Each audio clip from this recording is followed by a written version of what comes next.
Hey, it's the Bennington Show. Taking the hard way. On Thursday, I'm Ron Bennington. There's Gail Bennington. Yo. One of your big picks today. Yeah, the Kinks, the hard way. The Kinks. Another school-related song. Oh, sweet. Didn't even think of that. So it's school week, huh? School's back. Well, you know what? I hope you end it with school's out. Make it a very short year. The Kinks are so goddamn good, you forget all the time. Like, no one ever says, oh, the Kinks are my favorite band, but they're in everybody's top 3 They to 4. should be. Yeah. And I know what you're thinking, dad rock. I got news for you kids, all right? Look at me, millennials, for 5 seconds. Another word for dad rock? Rock. Just simply rock. You didn't take the torch. We attempted to hand it off. Now we got to take it back. I prefer mom rock. What would mom rock be? Heart? Heart, Coldplay, the Police. Moms just love the Police. Do they? Every mom loves the Police. Well, he's handsome. He's got a pretty voice. Yeah, he does. He's handsome and he's sci-fi. You know what I mean? He's kind of science fiction. And he spikes up his hair like their son does. You know? Right. He's got it for everybody. He's cool. Yeah, look, you want to have hair like Sting, right? Not the wrestler Sting. He's trouble. He's up there in the rafters trying to scare everybody. But the other Sting from the Police. It's from my generation, the Police. Now, quick fact, they weren't actual police. They couldn't arrest anyone. Just a name. Just a fun name to have. And then every mom just loves the shit out of Coldplay. They go crazy for Coldplay. Well, they're nice young men. Nice songwriters. Yeah, it's Beatlesque. Some people would say Beatlesque. Yeah. You know who was very Beatlesque is the Beatles. I mean, they I've never really had thought the of that. sound. Yeah. But they're pretty Beatley. They are. I was reading the Philly paper, Philly.com, which I'm calling a paper now, even though, because it later comes out in the paper, but, you don't have to wait. But Springsteen played there, and they did that passive-aggressive or aggressive-aggressive thing that they do against New York all the time.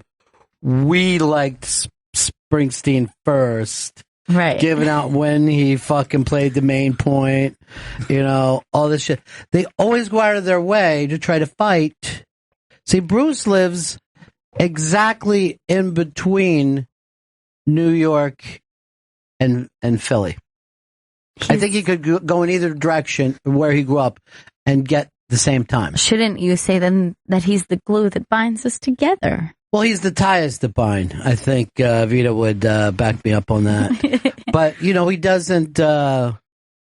it's a way of New York and Philly both saying we don't really recognize Jersey as being a place. I don't know why they won't. They just won't do it.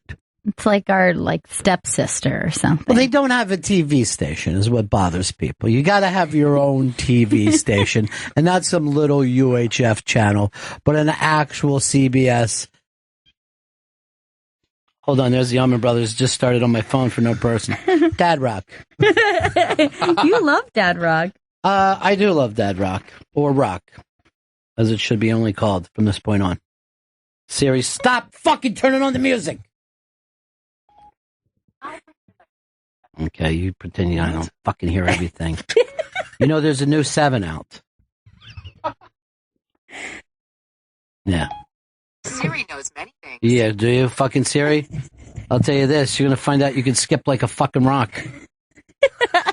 My phone will just start fucking rocking for no apparent reason. Why did you do that? You were very far away from it. You didn't touch it. No. I don't touch it, but I guess Siri gets a little bored with me and just goes back to the last song. But it's just kind of embarrassing. Like, oh, you're still listening to the Allman Brothers on your way walking to work? Still listening to the Whipping Post? Siri, that's no one's business. That's private. I'd be like, Siri, play the Allman Brothers. She's like, seriously, again with the Allman Brothers? They're fucking great! When Donald Trump says, let's make America great again, he's talking about the Allman Brothers. That's literally what he means. Did you watch any of this stuff from the Intrepid last night? I actually didn't. I did not watch any of it. Smart move. Hillary admitted that she coughs so much because she smokes. She didn't want anybody to know. She's That's what it smoking a is. carton a day. She's not sick, though. And then Trump just said, we'll go to Syria and we'll just take their oil. And Matt Lauer doesn't react to that at all of, hey, are we the Vikings now? Is that what we do? We want to pillage? The only thing I heard about it was everyone is saying that Matt Lauer shit the bed. I don't know what he did. Here's what happened with Matt Lauer. They gave him a bunch of questions, and he couldn't wait to get to the next question. And so he wasn't listening to what was said to him. He didn't have any follow-up questions. He wasn't in the moment. He was just thinking to himself, I'm on TV in prime fucking time. So fuck you, Brian Williams. So this is a circumstance. He would ask a question.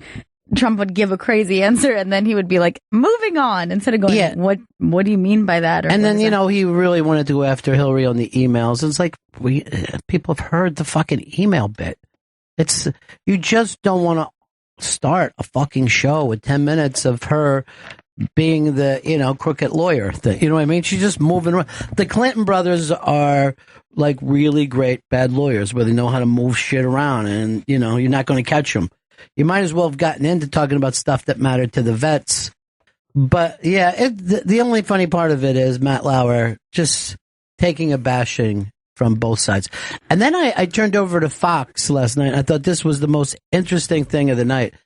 And they were going, can you believe that we have 2 presidential candidates who said we shouldn't have went into Iraq at all? Who would have thought we'd be at this place? Because, that was a giant thing. We're going to Iraq, and everybody, for years felt like it was a great thing. And now both of them are saying we never should have went into Iraq. And Fox is just like, I don't know what I'm supposed to fucking do. I guess Trump. I don't know. You have no horse. Everybody here is getting fucking fired. And fucking the girls are ratting about who said what about them. Girl got $20 million. $20 million, she hasn't been touched. Rape victims don't get $20 million. No. What was the circumstance? Like what? Roger Ailes would just say, turn around and shake what your mama gave you. He would say stuff like that. Right. And he goes, shake it, don't break it, but if you do, save me a piece. That's the kind of stuff he would say. That is pretty gross. Yeah. I would like 20 million if I had to hear that too. And then he would say stuff like, I think he just had him chained to him like he was Jabba the Hutt. He would take off his fucking shirt. I don't know. It's right across the street. I don't know what goes on over there. This is a Sirius XM is a safe zone. Yeah, this is a safe place. Not like that whorehouse over there. Yeah. Although somebody I heard backed Roland up into the corner and was touching him inappropriately. Oh my God. Who was it? I don't want to say because he's got a new TV show coming out. He just got a big TV deal. Oh my God. Is Roland okay? Yeah, he didn't even know it was happening. Well, that's lucky. Perfect. Yeah, it's like, good. Sometimes I wish I had that, where I just don't care. Roland's the best. He's been hooking us up with stuff lately, huh? Yes, he has. You know what that sounds like? What's that? His favorite pizza should be coming to him. I told you that actually before. I know. When he hooked up Mel Brooks, and you haven't moved on it, huh? There's a party's being planned. I don't want a party. A party is annoying. Okay, right. Just a call we made then. You know how they do those? It's like a fruit, but it looks like a bouquet. Yeah. I don't know what edible arrangement. Yeah. No, it's called fruit bouquets. So get a pizza like that. It looks like, I got flowers, but it's just this great pizza that he loves. Pizza bouquet. With like each slice being like its own little flower. That's cute. Yeah. Do you have that, Chris? You have that ability? Could you make bee anchovies, just bee anchovies that land on it? Oh, that's pretty cool. I'll try get drones. Look, I know he wants to talk about it. It's time to meet the Mets. Greet the Mets. They just got the hottest prospect in the history of their organization. Tim Baseball Tebow is a Met. We're on our way. God's on our side. We're winning it all. Let's all admit, none of us saw the Mets taking him. No, I'm very surprised. I thought the Braves were a lock. The Braves, I read this thing that the Braves, money-wise, owned all of their minor league teams that would help them like make money off of Tebow. They were the only team that could really profit off of it. And then the Mets were just like, we're not going to sign any real players. Let's just sign Tim Tebow. Well, let's admit this. You would love a fucking Mets Tebow jersey. You know, you just walk around. It's going to make people laugh and stuff. And they're like, hey, you wearing that ironically? And you're like, yeah, but I do like the Mets. Chris, are you kind of regretting turning your back on the Mets last season? Never. You made a mistake, dude. They can keep Tebow. Not a classy organization like the Yankees would never sign a Tebow to their fucking minor league team. This is, I think, a good sign for the Mets. We have God now. You have God and you don't have Chris. We have God. We don't have Chris. I'm going to buy Port St. Lucie Tebow Mets jersey. I would honestly say this, though. If he Tebows during the national anthem, he'll become my favorite fucking ball player ever. Now, wait, wasn't the Tebow a kneel? Yeah.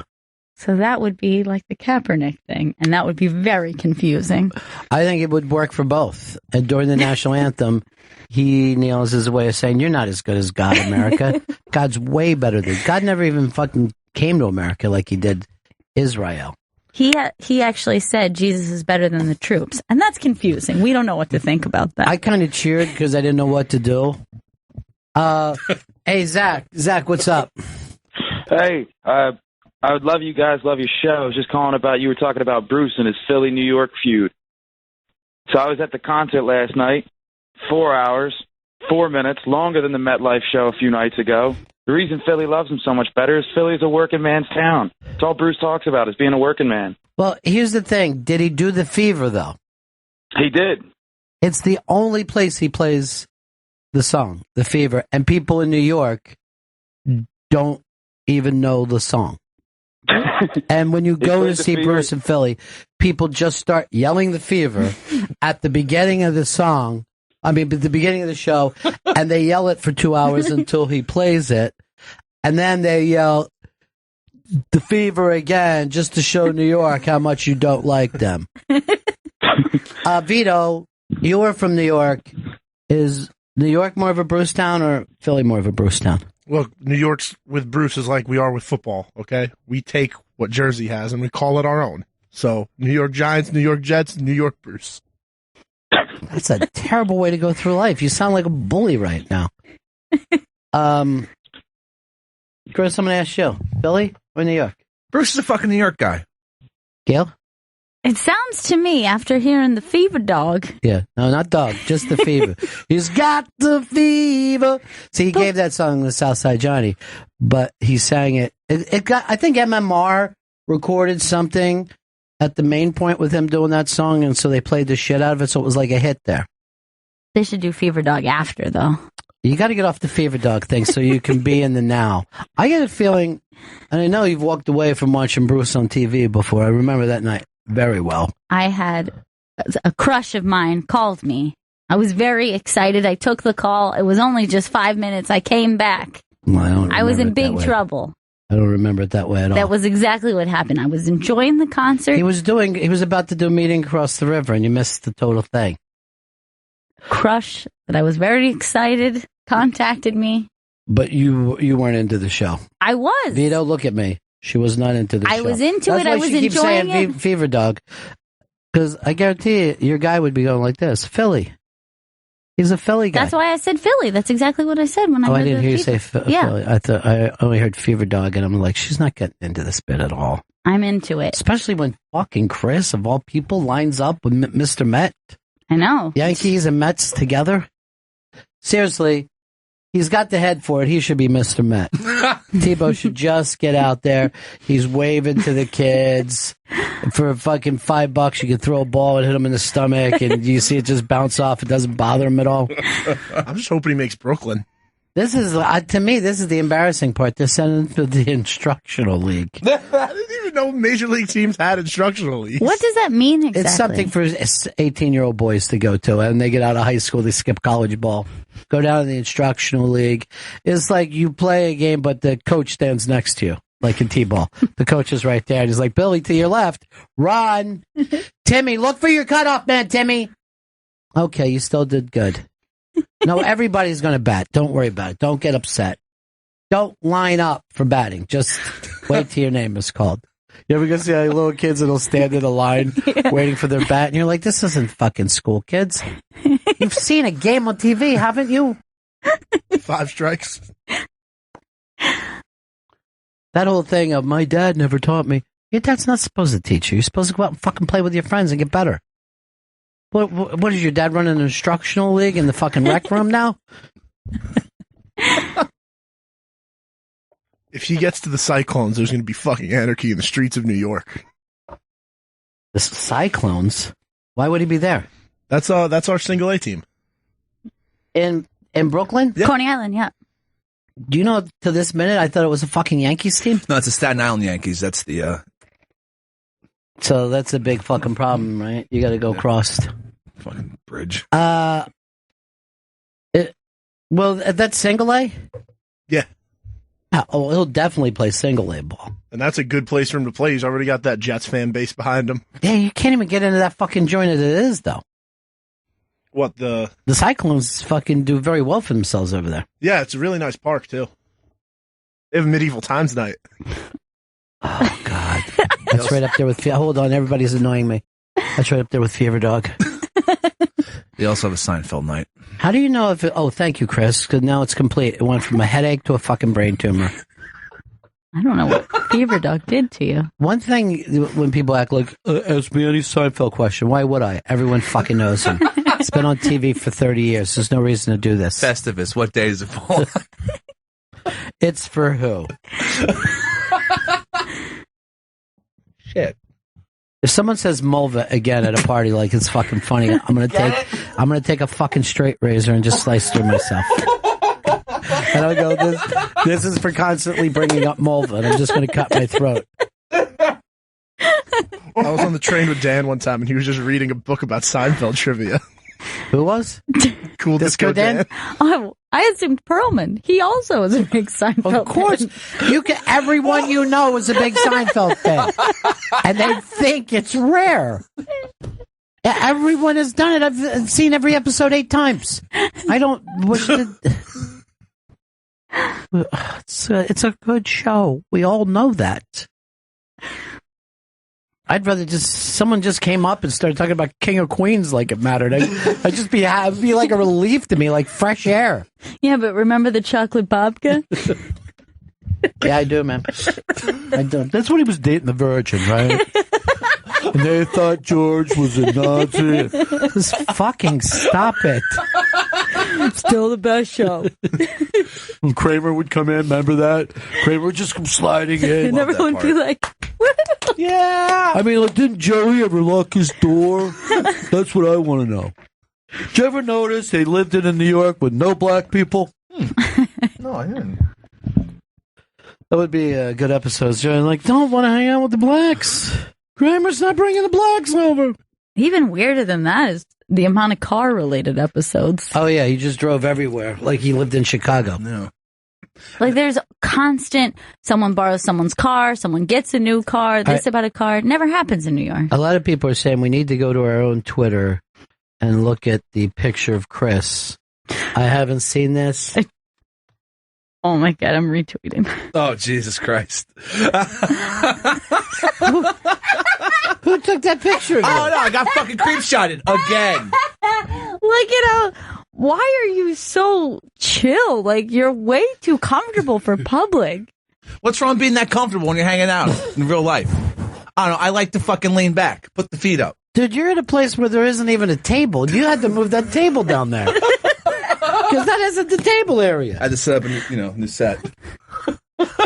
Today was very exciting. We consider this little area outside to be our kind of break room, our coffee room.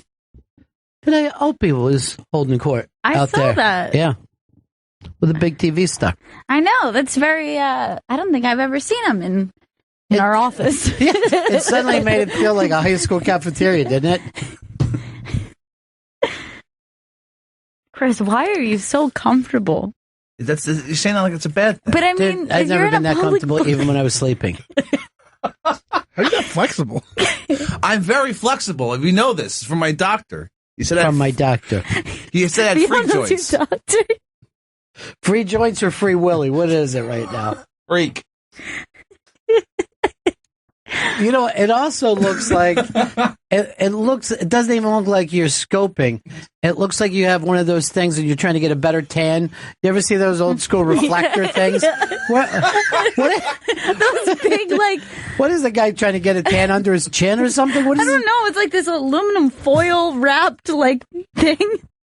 It can't possibly work.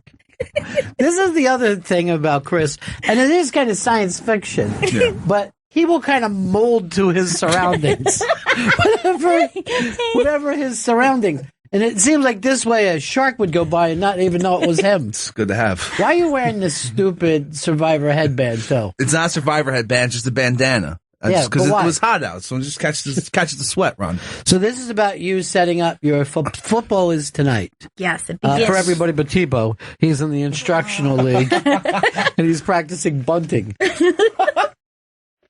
Yeah, it's FanDuel. I was getting out hot FanDuel tips. And now, explain to me how FanDuel works. I know that they are buying spots, but FanDuel's daily fantasy. So instead of like drafting one team for a whole season, you draft a new team every week. And who are we playing against? You're playing against the listeners? You play. I can play. Yeah, I'm playing against listeners. I'm playing against people just on FanDuel.com. But you also don't have to play the same game every week. There's different games that you can play. Exactly. Yeah. There's there's games where like half of the people who sign up are guaranteed money. There's people where you go head to head against people. But could you just play against like a Bennington listeners? Can you get a game where it's just you guys playing? I believe, I could start one that's just Bennington listeners. The fact that you're saying I believe is what scares me about I'm this. going to look into that, Ron. First of all, you're not in court. I can't hold you to Please this. sit, Ron. Please fuck. You stated, Chris Stanley, I believe. Oh, shit. I can, sir. I did say that. You vaguely stated. I got to ask you real quick. Did you take your fucking shoes off of this? I was thinking about it. I want to be comfortable. The thing is, if you go and look at this, it's up on Twitter, and I don't know who took the shot. Can you read the person's name? The person, Joe from Jersey, creep shot. Okay, Joe from Jersey. I want you to know something. This is exactly the way Chris is in the men's room. Because you know how sometimes you'll see people's feet under the door? Yeah. He kicks the door open and lets his legs go out. I just spread out, Ron. What? What's wrong with that? I tripped once trying to go and fucking take a piss. Sorry about that. No worries. Andrew wants to give us an update. Andrew, what's up? Hey, Bennington. Everybody's excited about Tebow being with the Mets, but more than likely, he won't even play in Brooklyn because Brooklyn is low A. That's like the kids right out of high school. They play a short season. They only play like 70-something games. He's probably going to play in Port St. Lucie or there's another one. There's like a low A. I mean, there's like 3 different A teams that they have. God, it's so fucking hard to make it in fucking baseball. It's impossible. Port St. Lucie, that would get a bunch of his Florida Gator fans showing up. But I think the smart thing to do, because he's only there for merch sales, right? Yeah. Is have him play in every single place. Oh, shit. And get new fucking shirts every time. Because there's a generation out there who just wants to collect as much merch as they can. And that's style now. I saw this thing on TV the other night. The latest thing is dads and their baby boys, their toddlers, wearing matching kicks. What? So this guy is like, this is our Converse days. He has little Converse for the kids. Then he's got an Adidas day. He's got Adidas. So when he takes his son out, they got the same sneakers on. That's not a my buddy. That's a human boy. First of all, my buddy is a great reference. My buddy, my buddy. It was my like buddy and me. Kid sister. Yeah, I had the option to get a my buddy or a kid sister. I chose a my buddy. Well, a tomboy. Well, that was the whole thing, because the little boy selling it was obviously gay. And I mean, like, he's 3 years old and he's gay. That's when gender started to be fluid. You're lining everything up for the comedian football? Yes, the Highlander pool. Yes, I am. Big Highlander pool. There can only be one. Only one. Now, I know you had some turndowns. Yes, I've had some turndowns. Give me some of the major I'm always surprised. First of all, I'm surprised by this. A lot of comedians don't know football at all. No. I'm very shocked by that, but a lot do not enjoy the game of football. Well, I think that started once that people became stand-ups also were UCB grads. You know what I mean? Like, stand-ups used to be like tough crowd, right? Guys hanging out. Nick DiPaolo is a stand-up. That's what you thought of as a stand-up. Right. A guy who'd go and hold his own on a street corner. Colin Quinn, Bobby Kelly, you know. Then once UCB started their things, you started to have a different kind of comedian. A comedian who talked about himself and his problems and his foibles. They don't want to play fantasy sports. No. They're a gentler sort. Yeah, they're a gentler sort. And they see it as football is bullying. Like a guy's just trying to take the ball somewhere and the other guys try to hurt him. Why don't you just wait your turn to have the ball? Everyone's going to get a chance to hold the ball. You don't have to go and try to take it from the other person's hands. And just during one of the throw plays, someone else from the other team just takes the ball away and they run away from everyone. That happened to me once when I was playing with my buddy. So give us just one person and the reason they turned it down. Vic Henley turned me down. Vic Henley is Mr. fucking football. Auburn. His brother. I thought he loved football. I think he mentioned once that his brother played at Auburn. I expected Vic to love this. Know what his response was? Let me guess. He's only interested in college and not pros? Seeing Gurian's name every week crushes my soul. Oh! I'm out. Oh my God. Gurian's in and fucking Henley's out. I can't believe that would stop him from enjoying the Highlander. Gurian picks from the left side. That's his thing. I picked the first name. Yeah. Wow. All right, we got to. One time Vic said to me that he thought that Gurian went everywhere with prostitutes, but I didn't think it would be so bad that he didn't want to be in a chance to win. You think you got a pretty great prize this year? Yes, I Best prize so far? Yes, I would say that. Yeah. All right. So he's out. It's something I know Henley would want too. Well, let's just say this to be honest about it. Are any of the people who turned us down for Gurian-related reasons? Just Henley. And he almost won the first year. You can't. It's like the Final Four with Henley. Man, I can't believe that would stop him from enjoying. He doesn't like men who travel with prostitutes. But even if that was true, which Jeffrey swears up and down that is not true, even if it was, why would that bother you from enjoying a nice football pool? There's something else that must have happened over the years. Yeah. The thing is, Vic gets along with everybody. I know, he's so friendly. Yeah. He's a personable guy. He knows something about everything. You can't bring up a topic Nope. he doesn't know something about. And then whatever the topic is, it all comes back to this little pie place in some town in Alabama you never heard of. We got to get Vic in one day. All right, so somebody else turned us down. Who else? Mateo Lane turned us down. Well, okay. That's... But Lisa Traeger said yes. Yeah, you're making sense twice. You make great points. You make great points. Did you think we were going to go along with it? Yeah. Yeah. I just don't have it. I got the Hillary cough going right now. Oh, no. Yeah. Here's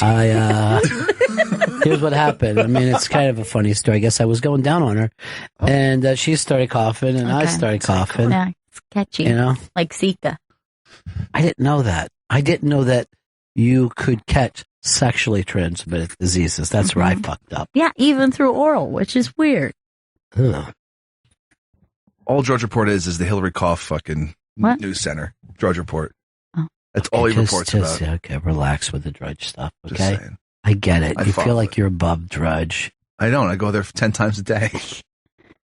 He loves I go to that drugs. fucking website constantly. I wish I could remember what it was, but one morning he's like, look, there's this big story. Like, we definitely should talk about this. He tells me, I'm like, that's not true. I just know that's not true. I'm like, where did you get this? Drudge. It's only on Drudge. I wish I could remember what the fuck it was. Was it Richard the Wolf Simmons? Boy? Was it the Wolf Boy again? Remember he used to run that? It was Richard Simmons. He was like, Richard Simmons. What did he say? Richard Simmons Transitioning. cut his dick off. That's how he said it to me. He said Richard Simmons castrated himself. First of all, I'm not even thinking trans. I'm like, what the fuck? Like, I thought it was a self-mutilation. He's like, Richard Simmons castrated himself. Gail, did you see this shit? So I guess that's what we'll talk about today. I'm like, what are you talking about? Phone lines are open. What are you talking about? Oh my God. Drudge got me on that one. So Mateo Lane has nothing to do with Jeffrey Gurian. No, he says he can't follow football. I can understand that. If And it's his not your brother interest. doesn't follow football either. No. So those are the only two? Ramon Rivas also, which blew my. He says he can't follow the NFL season. Those were his fucking words. Oh. Ramon. Wow. That blew my mind. I was like, what the hell's going on here? I know Cleveland's going to have a rough year this year. They're rebuilding. Maybe that's what Still, he's so people upset say- about. Oh, wait. They're not rebuilding. They're still building. Tonight, this is history tonight.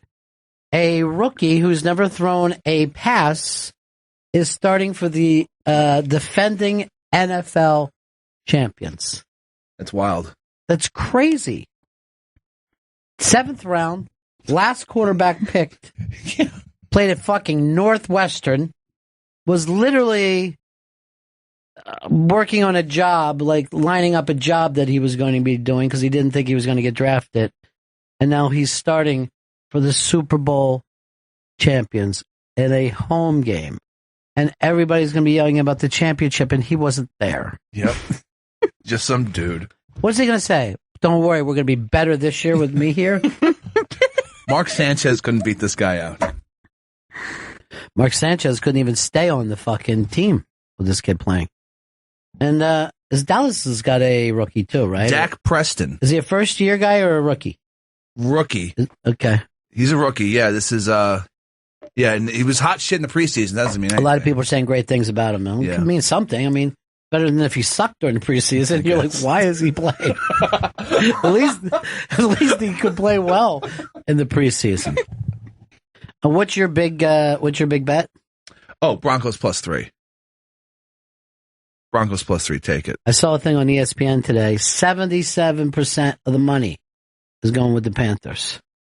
Well, the fucking look. I'm a sharp. All right, I know what I'm talking about. It's Broncos +3. If anyone thinks Cam Newton's going into this game with a clear head, you're wrong. You don't think he had time to get past the loss? I don't think so. And going back there, don't you think he would want to go back and redeem himself? Is he's going to have the hunger and they won't? I think he's going to want to redeem himself, but he's going to get inside his own head and he's going to fuck it up. I know that the record of the Super Bowl winning team playing their first game is way fucking high. That they go out and win it, and they're all going to be excited to win it. But I just hope Tebow shows up and just fucking comes running out in a fucking Brooklyn Cyclones jersey. Can't even look at this story. I'll turn this story off every chance I get. They found the body of that little boy that's been missing for like 20 years. So heartbreaking. And the guy led them there, right? Is that the circumstance? Yeah, I try to turn it off before I get even a single detail. I refuse a single detail. Can't stand any of those stories. Fuck. Trump advisor Mike Flynn repeatedly interrupted Intel briefing. That's kind of funny. He also said that he could tell. That's so important. He could actually say, hold on, I gotta take this. I'm in this fucking betting thing with Chris Stanley right now. I think it's called FanDuel. You gotta get your FanDuel. Code Bennington.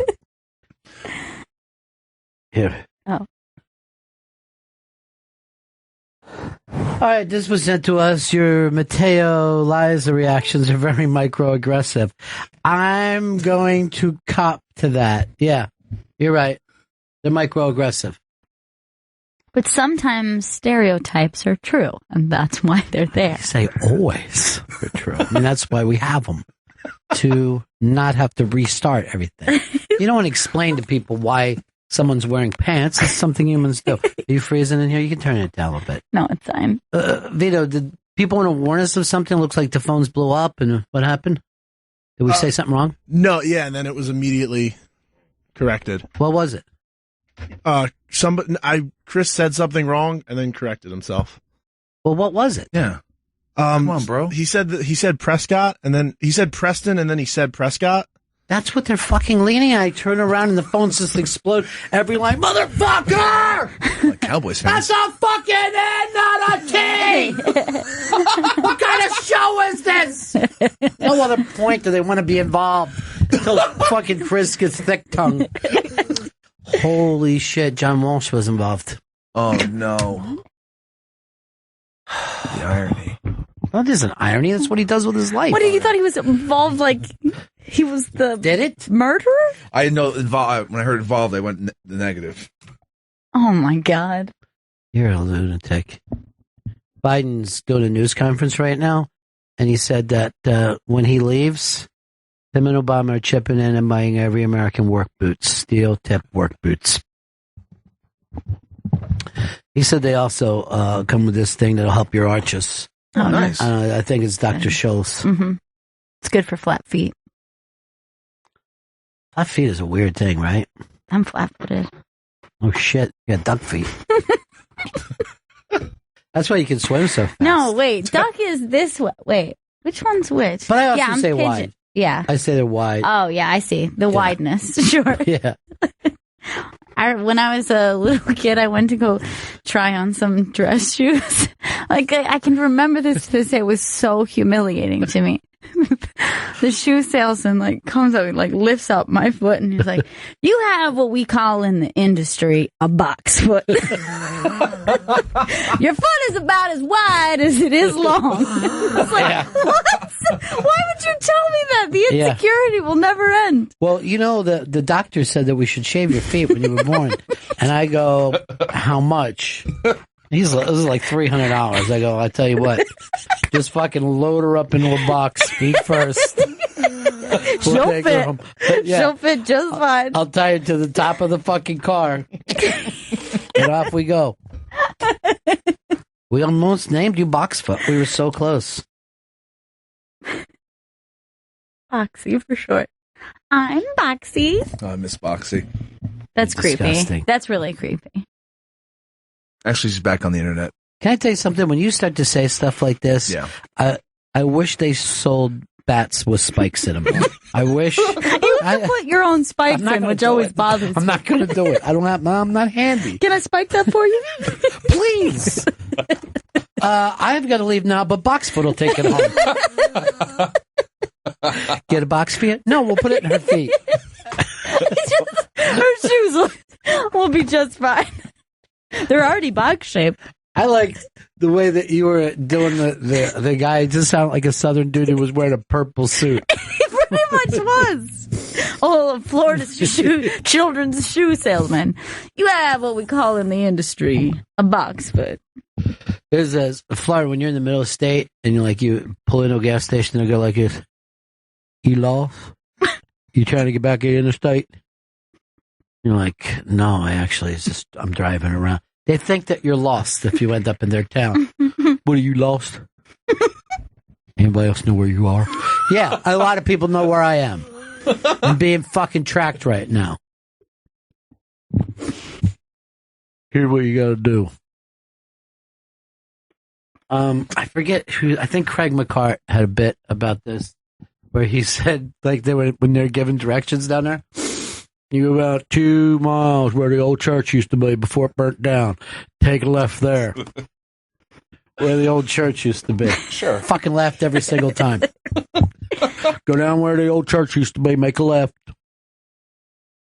There was a thing in the news today that a gator was chasing children on a playground, and it got on a playground. God. See if you can find the story, Vito, because I did not get the town for it. But I was laughing my ass off. I'm going to guess interstate and south. Like, they're just gators running around a fucking playground. Okeechobee County? Okeechobee whiskey.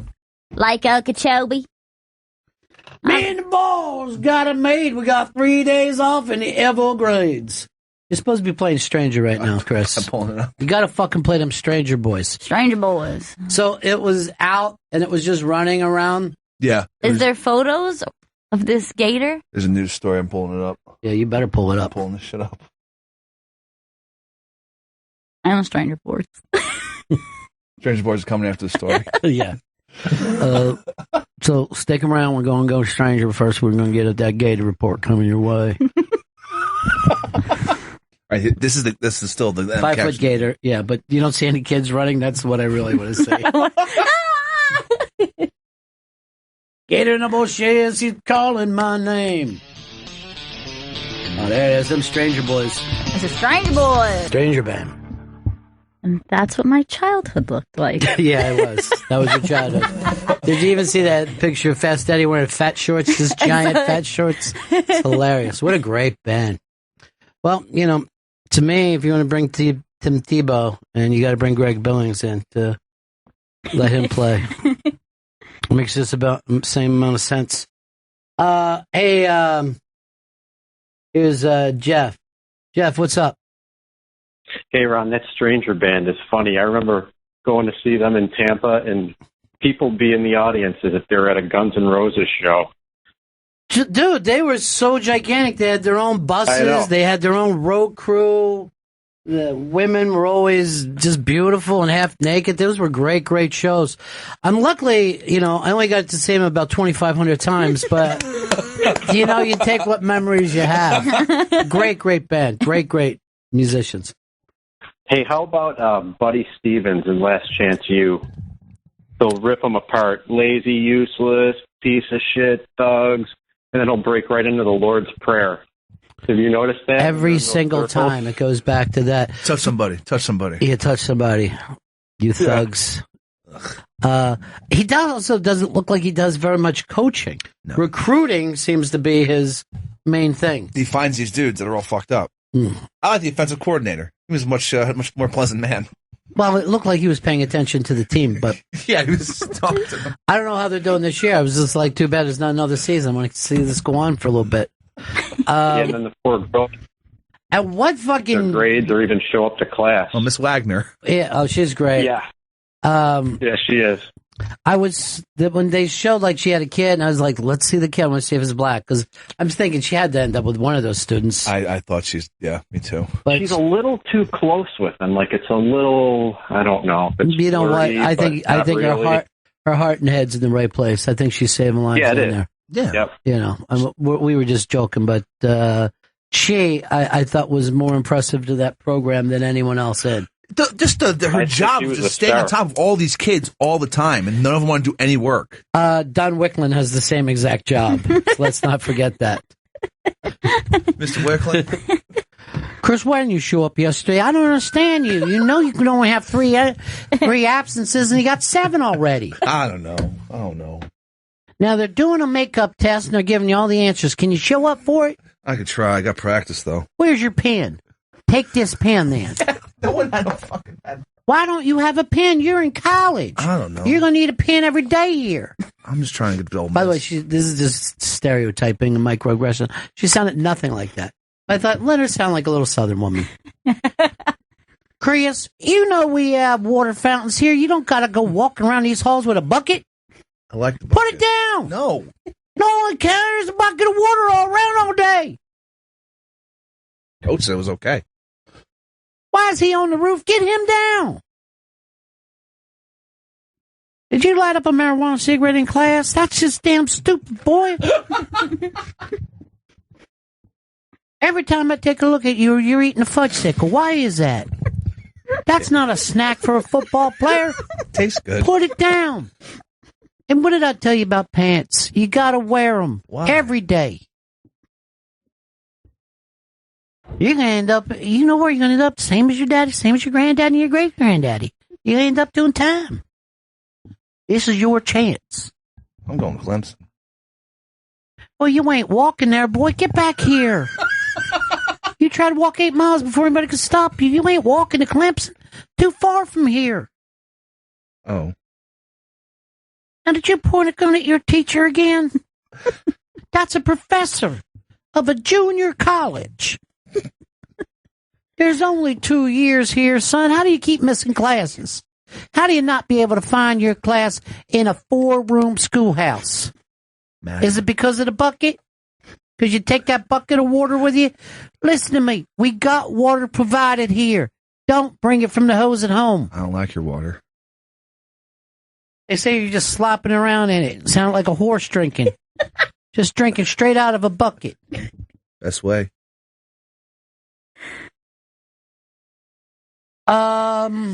Jason, Philadelphia. Turn your radio down. Ronnie. Good. Hey, I feel your pain with the square feet. I had them when I was a kid, and I couldn't even get my foot in that thing that they measured your foot with. Come on now. It's not that bad. There's somebody that has a picture. They said she was someone with tissue boxes on her feet. And then I had to drive 3 hours to get my shoes because I had to get Buster Browns or Zips, and they only had them in Scranton. I lived in northeastern PA. So you had to take we a don't long have shoes haul for you around here. Yeah. You know, now they got the internet for people with special feet. Oh, sure. Do you have this in a wide? Wide foot. They were following your footprints in the sand for a couple of days. They thought that a fucking dolphin had learned how to walk somehow. They couldn't figure it out. Vito just keeps writing Tebow on a fucking paper over there every 5 seconds. Yeah. Hearts all around it. We're going to the World Series now. You went last year. How'd that work? I don't want to talk about You believe that's almost coming up on a year? Remember how cold it was at the World Series still? Yeah. It's like he would come back and say he froze his ass off. I got tickets for like $80 to an NLCS game because nobody wanted to go. I remember that game. It was fucking freezing cold. What was the game that you got on TV, Chris, when you were acting crazy? I think it was that game where I was... He's like bobbing his head back and forth. Yeah, but I know it. That's the impression again. Yeah, but I know it. Here it comes, baby. Like that, like into the camera. He looked crazy. Like everyone else looked so normal. Like they were like, "Hi, we're here for the game." And he wasn't even with a friend. Yeah, he was by himself. By myself. Being so weird. Was that already when you lost all your friends? That must have been the beginning. That was right around the time, yeah. So it was a gradual losing of the friends. Because, I was there by myself, yeah. Now, you still have your best friend, Chris, right? Yeah, he's still around. And he doesn't bring up to you what the other guys are doing? No, I don't want to hear it. Fuck it. Does he say to you, like, oh, I went to a wedding yesterday? No. Everybody asked about you? Mm-mm. He just wouldn't say it. He just doesn't tell you about That's anything. a good friend, man. He knows better. He knows my wants and Or needs. what? You're going to beat him up? Don't you bring them up! You know this! It's in the fucking past! I understand, Chris. It's very difficult to be Chris's best friend. Is it? You have to say everything perfectly all the time. Yeah! Right now, he's what I call monkey hour. It's about an hour a day when his blood sugar gets off and he just acts like a crazy monkey. This is what you like! No, why not? Get on the tire swing. Chris, get on your tire No! On your tire swing. I don't want to! I'm going to get the sharp stick. Eat that stick. I know you do. So none of your friends want to talk to you anymore. Getting on the swing. Was it related to the stick? Do you know why? Did you do something terrible at a party? I think it might have been a sexual assault. I'm not a rapist. I didn't say rape. I just said sexual assault. Fucking sexual assault denotes rape. But you know what? Don't run with it. If she leaves it as sexual assault, because I thought maybe you pinched a tit. Yeah. You took it to rape, and now it's in my mind. I bet he played a little grab ass when he was his friend's girlfriends. Pretty little maidens on a row. Boop, boop, boop. You check it out! I'm grabbing cheek after cheek! That could have happened. I don't know. You said you were nervous. You're not working a program. Mm-mm. Football season starts, and you can't imagine watching football without drinking. Because I already got the fucking gambling bug inside my head. Like, I mean, that's already come out. You see it as a bug inside your head. It's a fucking bug called gambling. That is so disturbing. It's like talking to someone who's never heard of science. Like some ancient people. But he'll say this to us. He'll be like, "This thing just popped in my head." Like he doesn't take any responsibility for his own thoughts, and he sees addiction as a bug that squirms inside his head. That's so disturbing to me. I don't know why. And that fucking gambling bug's laying some booze larva inside my brain as well. Getting so disgusting. Just shitting out booze larvas. People who have his worldview normally kill virgins on top of pyramids. You act like there's no bumps. The bug no told me to. What the bug? What the bug says goes. It's me and these bugs having a good time. I don't want to drink, but the bug wants me to. That's the context. Just like, what did he say? I'm gonna get a call 3:30 in the morning. You'll just hear, "Bug's thirsty, Ronnie. Bug's got a drink." It's the brain bug. Goddamn bug got it. Goddamn bug drunk me, Ronnie. It's afraid. The bug's afraid. We can defeat it.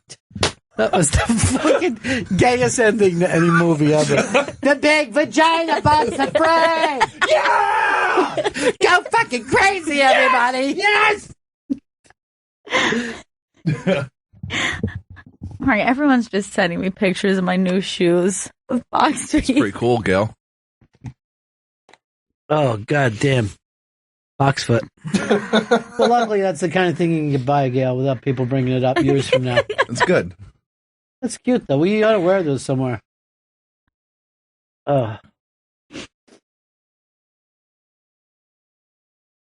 So, Chris, you're concerned that you'll be watching a game and just hear all around you.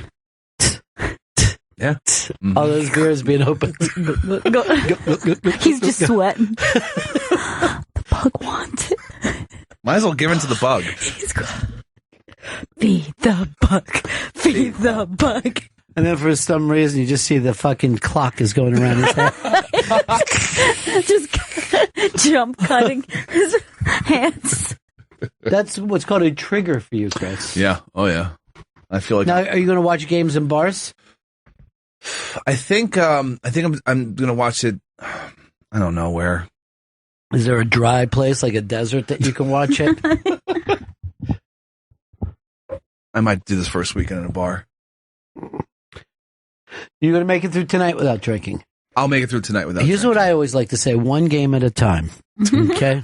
Now, by the way, the 4 o'clock game is harder than you would think. Because you're still hungry during the 1 o'clock game. You can just sit there, chips and salsa it up. But that 4 o'clock game. I mean, that's prime time. That's when the bug gets going. Suddenly there's only 3 games instead of 14. I know, it's so annoying. They got to fucking reschedule their shit, the NFL. Reschedule their shit, the NFL. They do. I could get 2 less 1 o'clock games, throw them in the 4 o'clock slot. I think that would make everyone a lot happier. Well, there you have it, folks. Chris Stanley rearranging the world. Gotta reschedule the games, the NFL. Why don't I have Goodell's That's job? like a backwards talk that I think only exists in New York. Or maybe anywhere where there's like Italian American. Where you would say like you end the sentence with the way you should have taken it. Like, did you take it out the trash? Did he come the mailman? What? He ends every sentence on a noun. I try. It was good, the lunch. That's exactly it. It was delicious, the beef. The beef. And that's what people say around him, the beef. The beef. Chris is good, the talker. Now, you're wearing the thing around your fresh haircut, which doesn't make sense. You got a fucking do-rag around a fresh haircut. Yeah, I do. Yeah. You feel like you need to, and you wear that for sweat A, it looks good. B, sweat. Okay, it's cold in here. I'm so cold that sweating, Gail's dude. dying. A little box gonna feeder. sweat. Freeze off. We could use it just to. You could use Is there a way to just cool the sides? everything from the baby toe on. Take it off, and it still would have a wide foot. See, that's the problem. Is that children tend to have a wide foot, so I have the feet of a child. Like my feet don't look like a woman's foot; they look like a child's foot. So I feel like somebody who is both a pedo and a foot fetish, You a would be ped. perfect. You I could- would be like their ideal candidate. Yeah, the guy would probably give you $1,000 just to come over here and put that wide foot next to his thin dick. I didn't think my dick would look so thin. I'm kind of rethinking this thing. That is true. No one ever wants to lose weight in their dick. Oh, he got queasy. He doesn't like the. He just made a face like. Ugh. He doesn't. His thoughts for you are very Madonna. Old Yes. school Madonna, not the fucking singer. The Bible that Chris fucking ignored. I am the mother. Okay. I wasn't good with the Bible. I wasn't good. Why wouldn't you just ended it good? Did he just say it wasn't good? The Bible. I wasn't good at the Bible. I didn't listen to the teacher. You're a fucking lunatic. I love it. I feel kind of crazy. So I'm going to play you on FanDuel. What do I got to do? You go to FanDuel.com and then you use the code. Are we going to do a live read here? Yes, we do, but I don't have the copy in front of me. Okay. Vito, you got a copy? Why don't we break? Yeah. We come back and you can explain it to me during the commercial break. I'll explain everything. Are you able to improv during a commercial break or you got to do straight live read? We're going to do both. But did you check first? Yeah, I did. I said it's fine. Yeah, and I got hot tips for your FanDuel league this week. All right. Break. Back. Bennington. Masked tomorrow, Gail. It's a big Unmasked. That's Barry Katz at 2 p.m. tomorrow, Unmasked. I'm looking forward to this. That was a lot of fun meeting him in Montreal. Seems like that was forever ago, but he was such a fascinating dude, man. He's so personable, and he's like one of those people you meet him, and right away you're like, oh, this is why you are very successful at what you do. Yes. I was like, I am the only person in this room right now. I do just the opposite. When they meet me, people think there's no one in this room right now. That's what I try to do. I try to stonewall people. Afterwards, I told him, man, that was such a great conversation. It was a great Unmasked. And he said, all that matters to me is that you think that. Oh, and I was like, I believe you. I don't know why, but I believe you. I believe you.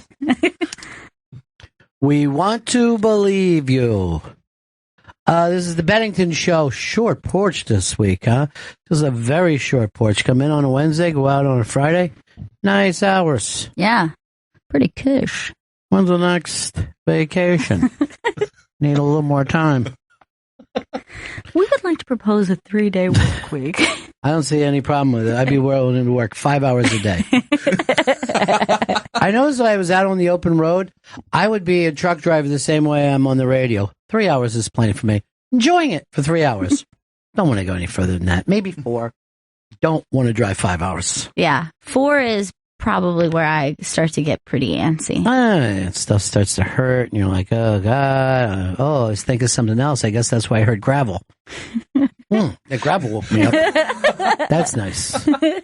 What's the big story out there today in the political world?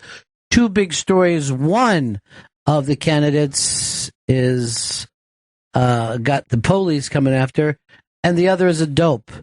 And no, we're not talking about Hillary and Trump. No. Surprisingly, Jill Stein is in trouble with Johnny Law. What'd she do? Herb? Yeah, hers related? is for, I believe, protests. Like she had maybe done some trespassing and spray painted on private property. Yeah, vandalism, criminal trespass, and criminal mischief. Why does she feel the need to spray paint? Because they were protesting these people building an oil pipeline, I think in North Dakota. Here's what I would do if I was her, Jill Stein. I'd say either take the highway or go the Stein way. Hi, I'm Jill Stein. Convicted. And then the other guy, Gary Johnson, who I told you before, he just seems like he owns a fucking Hooters in Fort Myers, Florida. He's like every guy ever known who owned a beach bar. What was his big story today? So Gary Johnson was on MSNBC this morning. They were asking him about Syria, but they started with, he said, what would you do about Aleppo? And he's like, what's that? And he's like, what would you do about Aleppo? And he said, what is Aleppo? No, this isn't Jeopardy, dude. This is real life. And I believe his response was, are you joking? Are you Mike kidding Barnaky me? Talking to him? Yeah. Barnaky! He owes me money! All right, you got it, Chris? Yeah. Just play for a second. About Aleppo. About Aleppo. And what is Aleppo? You're kidding. No. Aleppo is in Syria. It's the epicenter of the refugee crisis. Okay, got it. Okay. All right, Well, see, let me just say this. I have said that this has been like also a lucky campaign for Donald Trump. You know what I mean? Like he's done a lot of things that have been amazing, but also if you want to have a good football season, there's some lucky breaks. Breaks go your way. Here's the third candidate that, you would think if there was a Ron Paul running, like years ago, he'd probably be getting 17, 18%. But they just happen to have this third-party candidate that you can't fucking vote for. A dope sitting there who doesn't know the facts. The uncomfortability and tension of the moment when he says, "What is Aleppo?" And they're all staring at him. Yeah, they're just staring. It's just like a horrible moment. Like it was like a kid being put on the spot with like being called on in class. My skin crawls. And when he said you're kidding, he goes, no. But I would have said this if I was him. Look, I'm not going to be elected president. Don't fucking panic. I'm running on the third party. Just help me shake shit up a little bit. Yeah. That's my more deal. of a gesture. Because this would have been, I told you I've always been a third-party voter, but I can't vote for that fucking dope. We were talking about the stuff where it's, we're in a difficult time where you don't know whether to be traditional or guess all new traditions that are popping up around us. This gentleman, Robbie, sent me an email who said that he's from the South, so he was somewhere, and he opens the door and holds it for a woman, and she says to him, "I can get the door myself, caveman." First of all, this is the start of a rom-com. These two are in love and they don't even know it. You're going to crack her. She's going to eventually. Met cute. I hold doors open, but I hold doors open for men as well. I don't think anything of it. Like if a man holds a door for me, I'm not thinking of it that way because I hold doors for men, women, and children of any age. You were raised so that way. It's not raised to hold doors open. Yeah, it's not an assumption that I would think that someone is doing that because I am.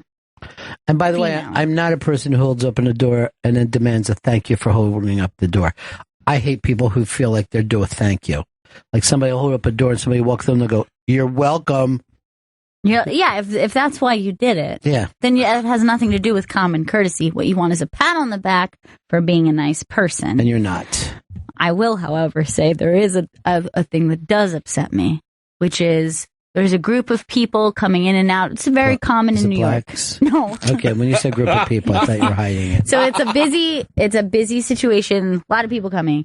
I hold the door for the person behind me, and then that person walks straight through, and I'm left there holding the door for the next person. I say don't get involved then. That really irritates me. First of all, it can happen with 50, but if you're mad after two people, come on. It's your fault. No. I'll just let it go eventually, but let it go. But I say if you hold the door open, the only time I won't hold the door open, and this is odd, is in a fire. I just try to get out or try to trap the fire. Yeah, did you have to bar the door is what I wonder.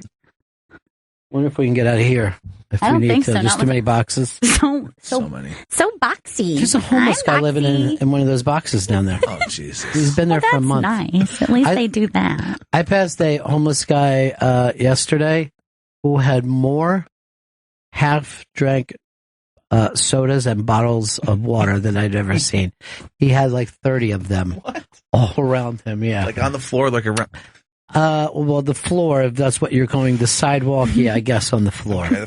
I thought I made a point when I said homeless. I didn't go into his home. But, I mean, obviously it's a crazy thing that he's keeping half things of liquid. It was just amazing to me, though. I'm sure he's going to be up there today if you guys want to take a walk up. Oh, yeah, I'll take it's a gander. It's up in our old building where... Did you notice on our old building on 57th, they're building on top of it? No. Yeah, it looks like they're keeping the old building, which was beautiful. It's like a pre-war building. And then it looks like they're building another 50 floors on top of it. That doesn't seem safe. Yeah, it doesn't. No. This is the It's foundation. just going like this. It's just winding back and forth. Well, 57th, in a couple of years, when you're on Central Park, it's going to look like there's a giant wall because 57th Street and Central Park South are just building just 80, 90, 110 stories into the air. There's that one building on 57th that's just downright futuristic and really, it's the plans for it is insane. That place came from the future. How? An architect came back from the future with a bunch of materials that we don't have here yet. His name? Blade Runner. Oh, shit. That's a cool name. His job? Killing every replicant out there. Skin jobs? Hi, I'm Harrison Ford. Join me this summer for Blade Runner. If there's a blade, I'll run it down. Oh, and guess what? Maybe I'm a Blade Runner. Oh, shit. I don't know. My memory's fucked up. Could you ever fall in love with the Blade Runner? One, I banged. Blade Runner, coming this summer, 1982. I miss, like, they'll still show it on Turner Classics, where the guy will sit and ask you to come to his movie. You know, like Alfred Hitchcock would just be sitting there. I have a new movie coming out this year. I think you'll enjoy Psycho. You know what I mean? Like, instead of writing a trailer, we would just see Tom Cruise for like in a minute just talking to us. It's weird to think how it was not that long ago that trailers were so incredibly different. They'll watch trailers for movies that don't feel that long ago, and you're like, oh, that's when we still used like the In a World guy. In a World. Or the best was for a rom-com, and there was just like this lighthearted guy. It's like, she was a professional who thought that she didn't need a man in her life. You don't have that anymore. Nobody uses the weird And narration. then the night of the big Christmas party, she shat herself. And then you hear that Peter Gabriel song, and they're into asking you to come to the movie at Christmas Eve. Make this Christmas a romantic comedy one. He was the only man that could fart from his mouth. She had 2 vaginas. He saw her banging a dog on the street. It's time to watch your rom-com now. Hope you like the rom-com vibe. Why don't they just use parody instead of narration? That is so fucking funny. Did you ever see the rom-com parody that was done? What's the name of that one? They Came Together. Oh, They Came Together. Have you ever seen it? No. It's awesome. So it starts out when they're telling a story, and then they go to this. But there was a third character in that story. New York City. Just so fucking funny. How suddenly, for some reason, they found that there was only one city to fall in love in. Right? It's just, they stopped falling in love in any other city. No, it's just so unromantic everywhere. And they're literally talking about how much they love New York in a New York movie. Don't you love New York this time of the year? It's all slushy and ugly and gray. I don't. Oh, this is my homeless friend. I don't help him. No. I get love advice from him. Some of his fingers are gone from frostbite. That was a tell in Trainwreck. Yeah. He was just a homeless guy who helped out. And sometimes she'd buy booze for. All right, this got sent to us. So this person is, to go back in with this about men and women, she's traveling. She's got this very large, heavy suitcase. Needs to go in the overhead bin. No men helped, but women came over and helped her. Because men don't want to be accused of anything anymore. I've noticed that. Thank you for what? I've noticed that men. That he's on Team Man. I didn't realize. I've noticed this. If there is a pregnant woman on the subway, women will hop up quickly. Most men remain seated. Not only will I give her my seat, I will leave the car in case she starts to give birth. I just don't want to be a witness to that. If there's water breaking, I want to sit there with my New York Post sports section. I'm sure some people are phobic about pregnant women. I've never really thought of that, but I'm sure there's a phobia for everything. Yes, they're called men. Men are very nervous around pregnant women. Are they? Yo. Are you? Do you find it nerve-wracking to be around a pregnant woman? Yeah, I don't know what's going to happen. What if that baby starts coming out? Is that what the fear is? That's one of the fears. The other fear is there's a skeleton inside of her body that doesn't belong to her. Floating. To like me, if you have the X-ray, tiny skeleton inside a big skeleton. Yes. My fear is, what if she trips? What do I do in that situation? I watch the baby bleed to death in front of you and the mother. It's the bleed worst out. feeling in the world, is watching a pregnant woman walk down the street and go, she can trip at any time. I think about that all the time, too. Or if just like what it would sound like if a car hit her. Oh. Yeah. Yeah. Now you know. Just hits her head on into the belly. Probably a water balloon exploding. That's why disgusting. You don't want to give them your seat. Oh, I give up my seat. What you don't want is for someone to give up their seat for you. That's when it starts to get bad. Yeah. Here you go, Grandpa. Hold on to the water wagon. Is there what I do, and I guess I was brought up this way, but if there's a lady and she's eating, I try to chew her food for her and then spit it into her mouth like Here a you baby go, bird. baby bird. The old baby bird treatment again, huh? I have teeth. All right, let's see if there's something that you would do socially that now people don't like as much. What about you, Chris? I know I curse a lot in public, and people are really just disturbed by Okay, that. that never was a positive thing that's No. changed. It's actually easier now for pigs like you. Here's one. I say bless you in a public place, and I can tell sometimes people look confused or a bit turned off, but it is a... I say this, and I was raised this way. Jesus bless your eternal soul and save you from Satan's glare. And some people take that the wrong way, and they're like, I'm an atheist. I don't say God bless you. I am the one blessing you. Bless you. I have blessed you. I say this when someone says they're an atheist. If you stop believing in God, why should he believe in you? Check and mate. This conversation's over. Vito, what's something that you do? Well, sometimes I'll offer a woman a seat on the subway, and then you get into that 3-minute, she's like, I don't need it. And you're like, you sure? And then she's like, I'm good. And then you're like, it's yours. And You then know she why? stares at you. And then you're like, It seems like you need the seat. That's probably what they're thinking. They're worried if you stand up, you can fall in the rest of the train. I hope not. I would always do this when I was younger, and this is frowned upon now. And if I was with my buddies and we met some other young ladies, I would always go like this. Look, I'll take one for the team. I'll bag the ugly chick. How's that sound? We can stop fucking around here. I go, don't even bother me. And now people look at you like you're disgusting if you say that. Instead of nice. Yeah. Well, for a lot of times I'll go like this. First of all, you're 30 years older than us. And second of all, the ugly chick is a boy. So this isn't your world anymore.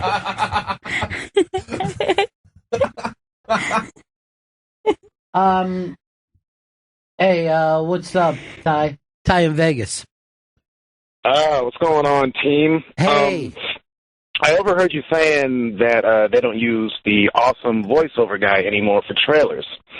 There is a thing called Screen Junkies, and they have a honest trailer section. You can find them on YouTube. Where I've seen Screen Junkies. They're very funny. Yeah, the honest trailer guy, it's amazing. He points out how stupid they are. Blade Runner 1 is awesome. And he uses that really good in-a-world voice. And, I got to point this out, Ty. This is something that you said that bugged me. You said that you overheard us talking about it, and really we're trying to broadcast to you.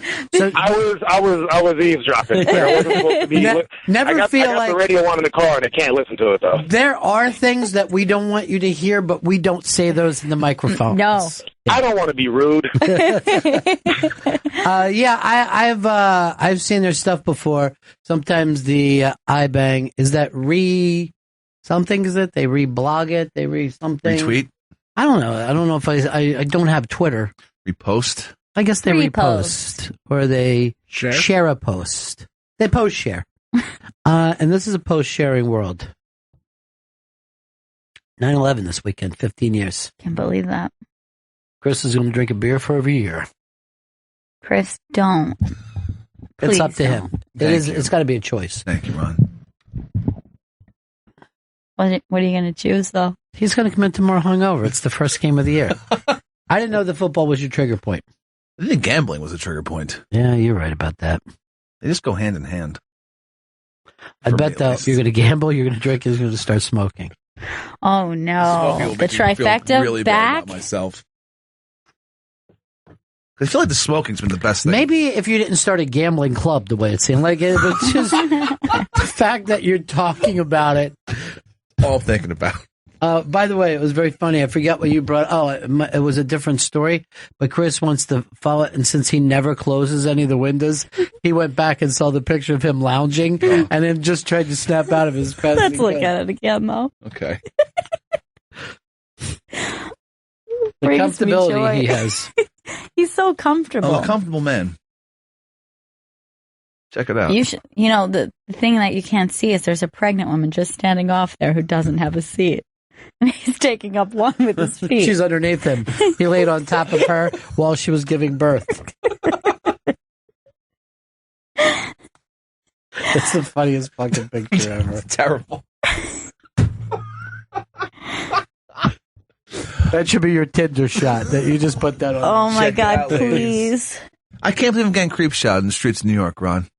Now I know what some ladies feel like. No, I don't think you do. I really don't.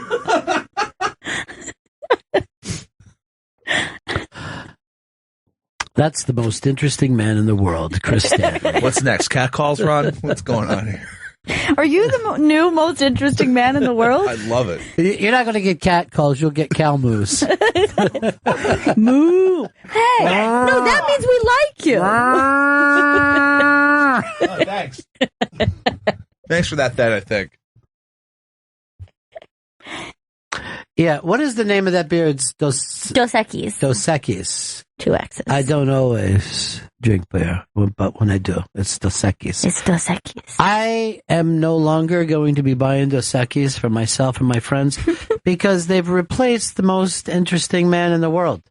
Yes, there's a brand new most interesting man. With who? I mean, it's not a name. Donald Trump. Holy They shit. said they just couldn't believe how fascinating he's been over the past 2 years. Oh, well, they couldn't get George Clooney, so who could ever? Is it a Spanish guy? It is, and he is actually a Spanish speaker, unlike most interesting man just didn't even speak. Oh, he's not even Mexican.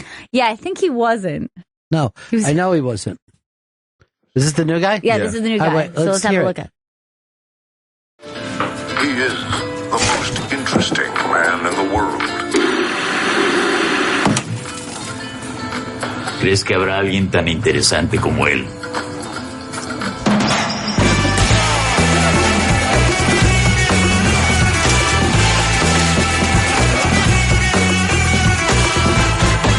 No es fácil saberlo.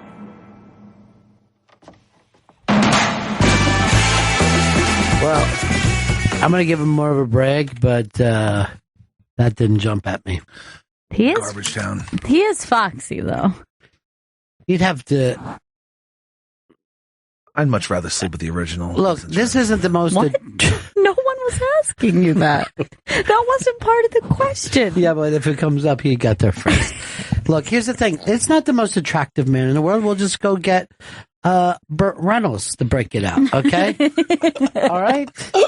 We'll get Bill Bixby if that's what we're looking for. He's so the new most interesting man. He's younger. He's not young, but he's younger. He's younger by 30 years. Yeah, it looks I mean like. he's a lot younger. He's probably 38 to 42, I'm going to guess. You think so? I used to guess the age and weight at I'm going I'm going late 40s. Is there any way for us to find out? Is there a thing of the ages of commercial actors? Sure there is. I'm going to get to the bottom of this shit. Get to the commercial actor database. I'm sure he's an actor, and you just go to his IMDb page. Well, they have listed as French stud.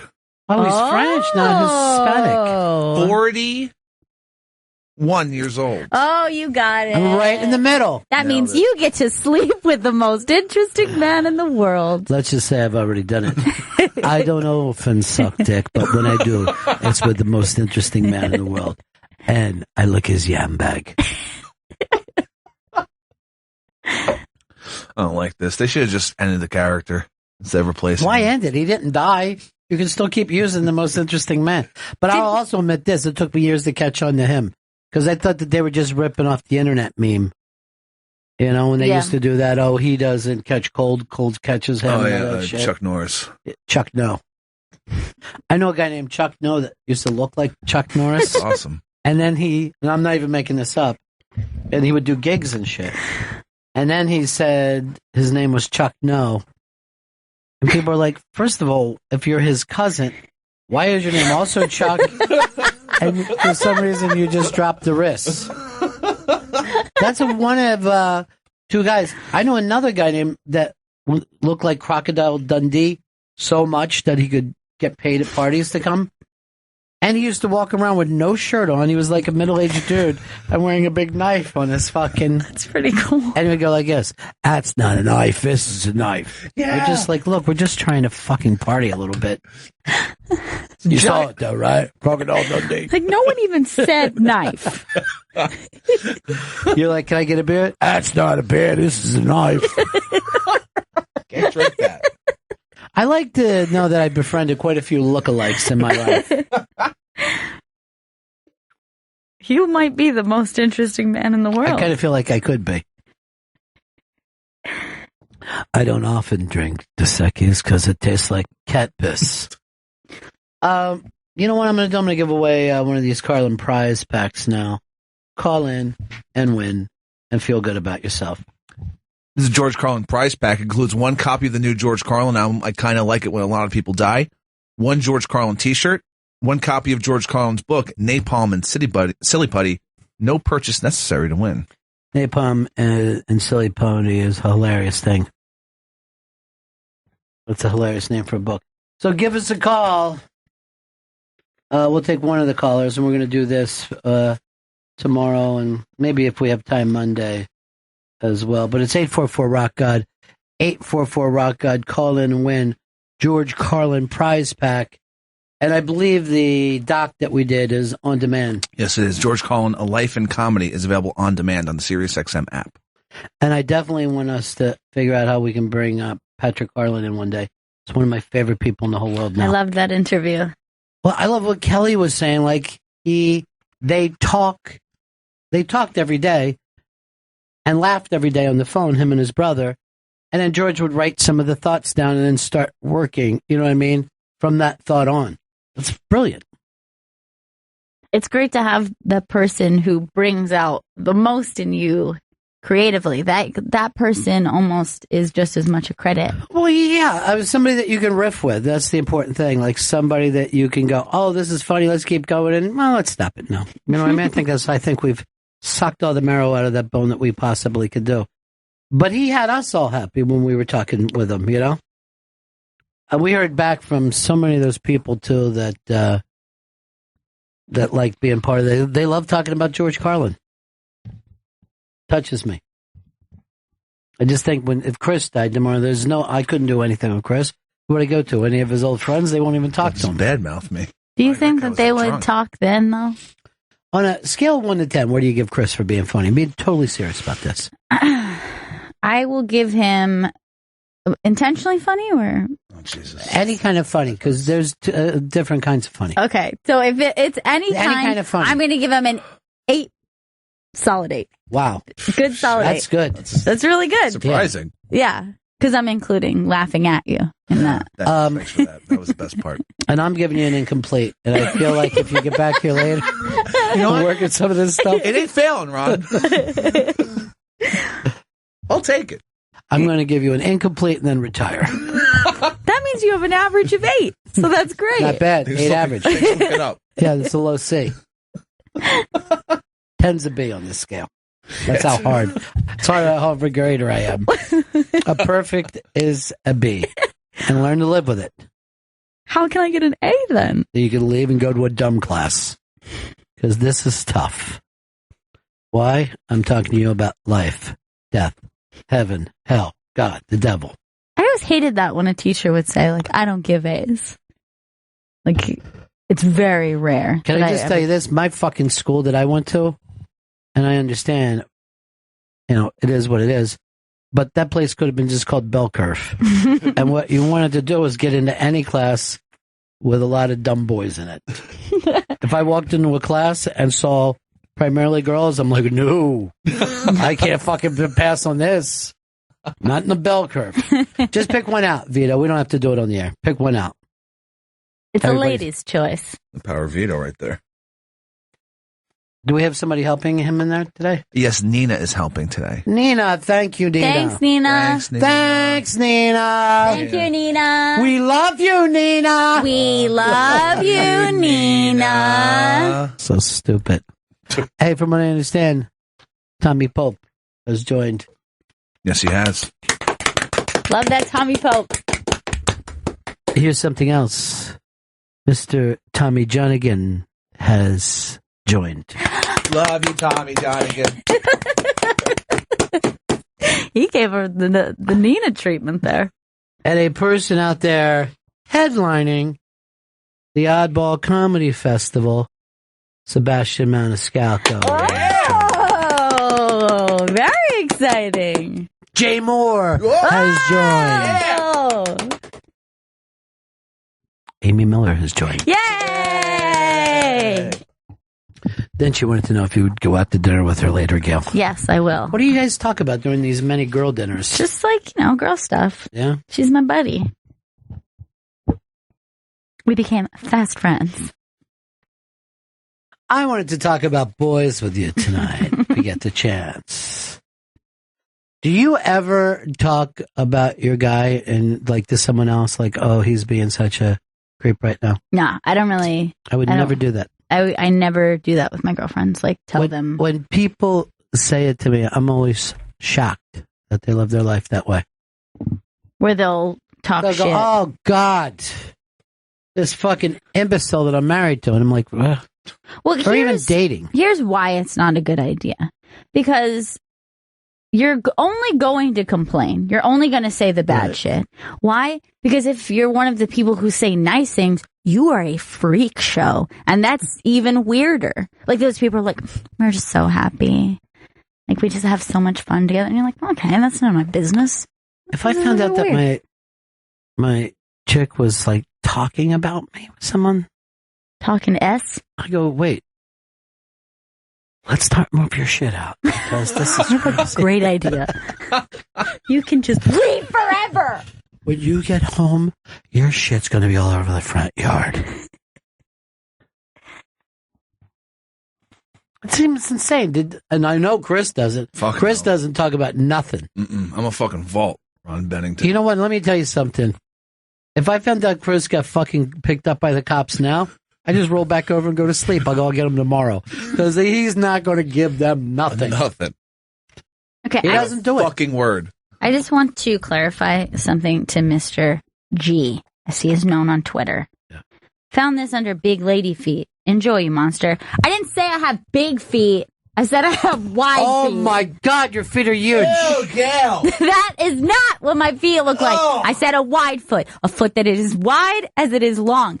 And it is a short foot. It's small in length. It's not a big foot. God. You're incorrect. Oh. Mr. G must stop at gout. G stands for gout with him. Because those look like gout. Yes, this woman has a problem. I don't have big lady feet. Captain D wide foot. said, when Gail Ann said to Chris, unintentionally funny or on purpose funny, I almost choked out when Stanley muttered, Jesus. Jesus. You got an 8 from her, and you're still bitching. Yeah, why are you bitching? It was before she threw the 8 out there. I'm going to just put this out there. From what I understand, Barry Katz now wants to handle your career. Oh, great job! That's great. See, that's probably from the You ever eight that hear I some of gave the people you. that he's managed? Dane Cook, Dave Chappelle, Jay Moore. I consider that the trio of angels right there. Good God. Exactly, Chris. And now he's interested in you. Stanley? Yeah, this comes up, and you'll hear him. You'll hear Barry bring it up to me tomorrow on Unmasked with Barry Katz. It's a good one. It's a fun one, and he's really, really cool. It's 2 p.m. here on Raw Dog. Here? Oh yeah, I should have said that. Carrie said I was going to make a Flintstone feet reference, but damn it, I love Gail Ann too much. I'm going to give away a thing here, and I never pull the curtain back. I used to say when we were driving too fast, Gail, stop the car with your bare feet by stamping them down. Stamp.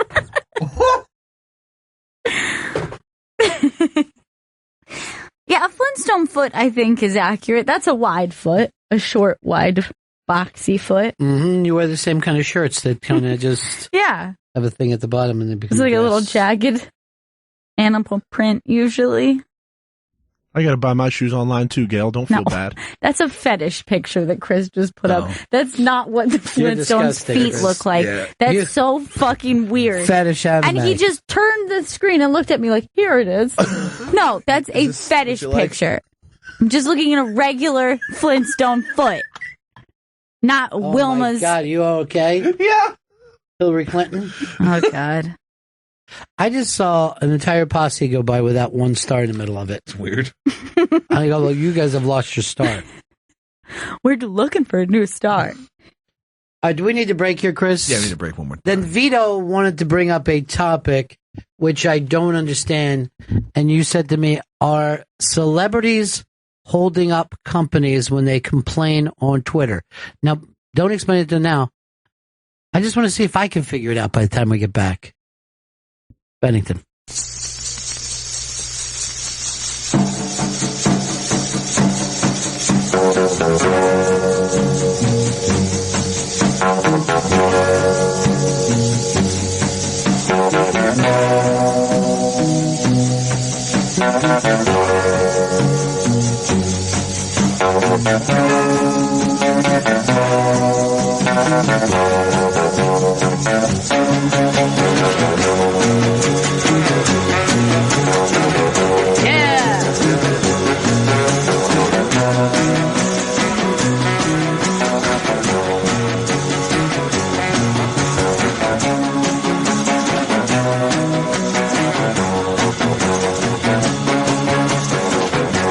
Welcome back to Bennington. Is this Chris's grandfather's song again? It's my favorite song that we play. This is my new favorite rejoiner. Well, you got there second because I'm first. Yeah, Chris is well, at eating least some I'm Charlie second. chips. Where'd you get those Charlie chips? They're sent to us by Sean, the movie guy from New Jersey, and they're delicious. Hey, thanks, Sean. Are they? Because I shan't be eating them because they're barbecue. And I think it takes away the nice potato taste. Look, I love when you bring all this stuff down. Because look at this. I got this great shirt from Kingston Pete. The Tragically Hip shirt. Very, very cool. As a thank you for playing Tragically Hip on a Friday. This is a very cool, looks like a quality t-shirt, too. Quality rock shirt. That is awesome. Thank you so much, Kingston Pete. You never know when Chris is going to bring stuff down that gets held up there in the office. What else is up there, Chris? Probably a boat that belongs to us. We had a boat this whole time? You got to clear out of that office and move down here where the adults are. Yep. You finally made it up in the world by going down one floor. Weird. But yeah, we have a big cleaning and moving session today in the office. Who's all part of it? Me and Vito. Oh, God. I'd help, but I just got my nails done. I think Nina said that she would like to just jump in and carry some of the bigger things. That is so nice of you, Nina. Thanks, Nina. Vito, do you eat barbecue chips? I eat pretty much anything. Jesus. Well, you and Nina, I mean, instead of having original, and I do have to warn you this, Hicks seems to put his hand in down to his elbow to pull out one chip. Yeah, it seems I like the ones underneath. I like the come deep on. chip. You know That's what what? I call it. Thank- the deep chip. You know what? You're not touching the original Tim. No. Gotta get in there. I thought his nickname was Thin. I really wanted some of the barbecue, but now I'm seeing him. And his hand touches a lot of tongue. He went in so deep that I saw his armpit hair hit it. I mean, it's a big can of Charlie chips. Good. He just licked his fingers, and then he's going to use that same hand to go back into the Charlie chips. You don't have to explain to me that he's horrific. I already know this. And I gave you an 8, Chris. Thank you. And now he ate using his hands. All right, what is this story that you're trying to tell me about? Because I've decided I can't figure it out, Vito. All right, so there's this thing on social media where different celebrities will just complain about stores or companies that they think wrong them. And I feel like they're basically holding these stores up by being like, well, all my millions of followers will see my complaint about you, so you better make it right. Like, Kendall Jenner was complaining all about Uber, and then Lyft gave her free rides for a year. And then this other chick, Zendaya. She doesn't need free rides. She's rich. But I think it's just fucked up. Like, if you're a celebrity, you know you're going to get something in return from complaining about something because they don't want all of your followers to see this. So I think it's kind of like they're holding these stores up. Well, I don't know a lot about Twitter, but I've seen because on one of the feeds that we follow is our friend Jim Norton, and don't have a bad plane ride with him on it, or else you'll hear about it. No, yeah, that's a common one. He'll put out the word on bad plane stuff. It's like, never again, Southwest. Yeah, that one I think I've seen most commonly where celebrity will have a bad airline experience. Because it's a wasted day for you. Yeah. And when you're just stuck, let's say you're flying across the country and you have to land places and shit, that's it. That's your whole life. You don't remember what life was before, and you can't imagine the life after it, you know? And here's the thing. If you're a celebrity and you're tweeting some picture like, look at my cheeseburger, so disappointing, I hate this. But it's like, a flight is expensive for anyone. It's expensive. But worse, it's time consuming. Like the cheeseburger doesn't take up 19 hours of your day. Right. You know, it's just like a cheeseburger like this sucks. Let's get out of here. I'll eat something later. But when you're like, oh, I'm going to be stuck in St. Louis for the next 6 hours, walking back and forth in a terminal, it just feels like you found out that you have an incurable disease. It's worse, actually, than an incurable disease. What really disturbs me is when they just have you stuck. Like, you can't get out. They won't let you leave. No, you can't go in any direction. Now, you're actually being anti-celebrity, pro-big corporations. No, I mean, even like stores and stuff, just like, so, you know, Zendaya, the one who's in the news all the time? I have no idea who you're talking about. No, I'm really being honest. So she's a little like teen star. She started a war with some company called Vans. And Vans? A shoe company. She was no, not Vans shoes. It's like a supermarket in LA. And she's mad that they wouldn't let her spend $400 on like gift cards. And she had a fit about it all day. But like the manager was just like, no, we don't do that at the store. Like we have a policy where 200 is the max.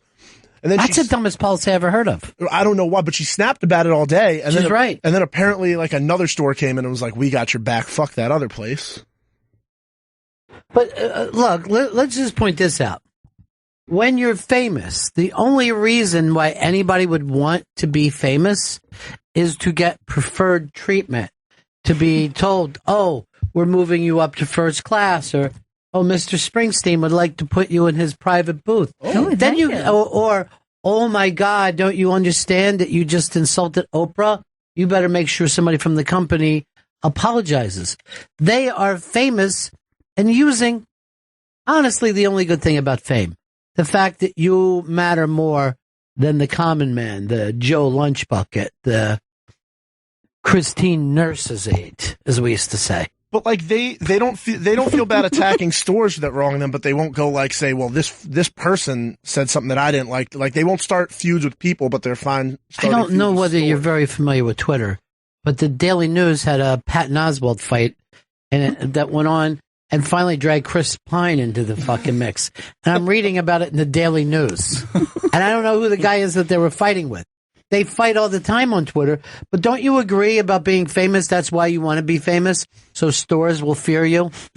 I don't think you should be going out of your way to get free shit from stores. I think if it comes along your way, but like starting a war with a store because of one bad experience, it's like how awful people are on Yelp, but you just have a bigger.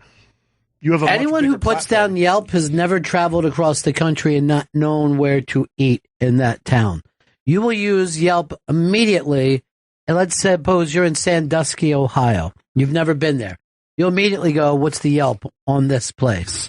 You know what I mean? If you see a 3 or a 4, you're not going near it. I don't know. I never trust Yelp users. I only trust Yelp. Because if you work in a bar or a restaurant, you know how picky and they're insane. You guys are in Manhattan, where there's a million people doing it.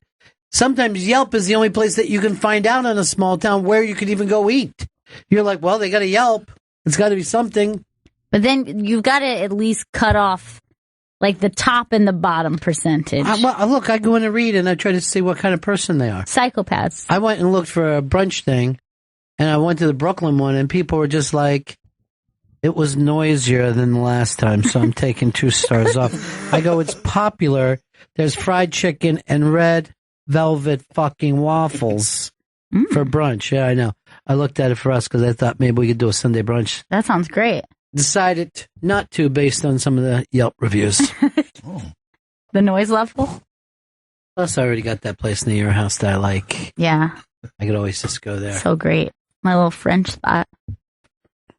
But I would That's the spot where I French kiss everybody. Oh, God. That's disgusting. Don't tell anyone. I remembered this story where when we were younger because, remember, so my cousins not too long ago, and I remember we were down at this camping place, and this is a million years ago, called Cherry Stone.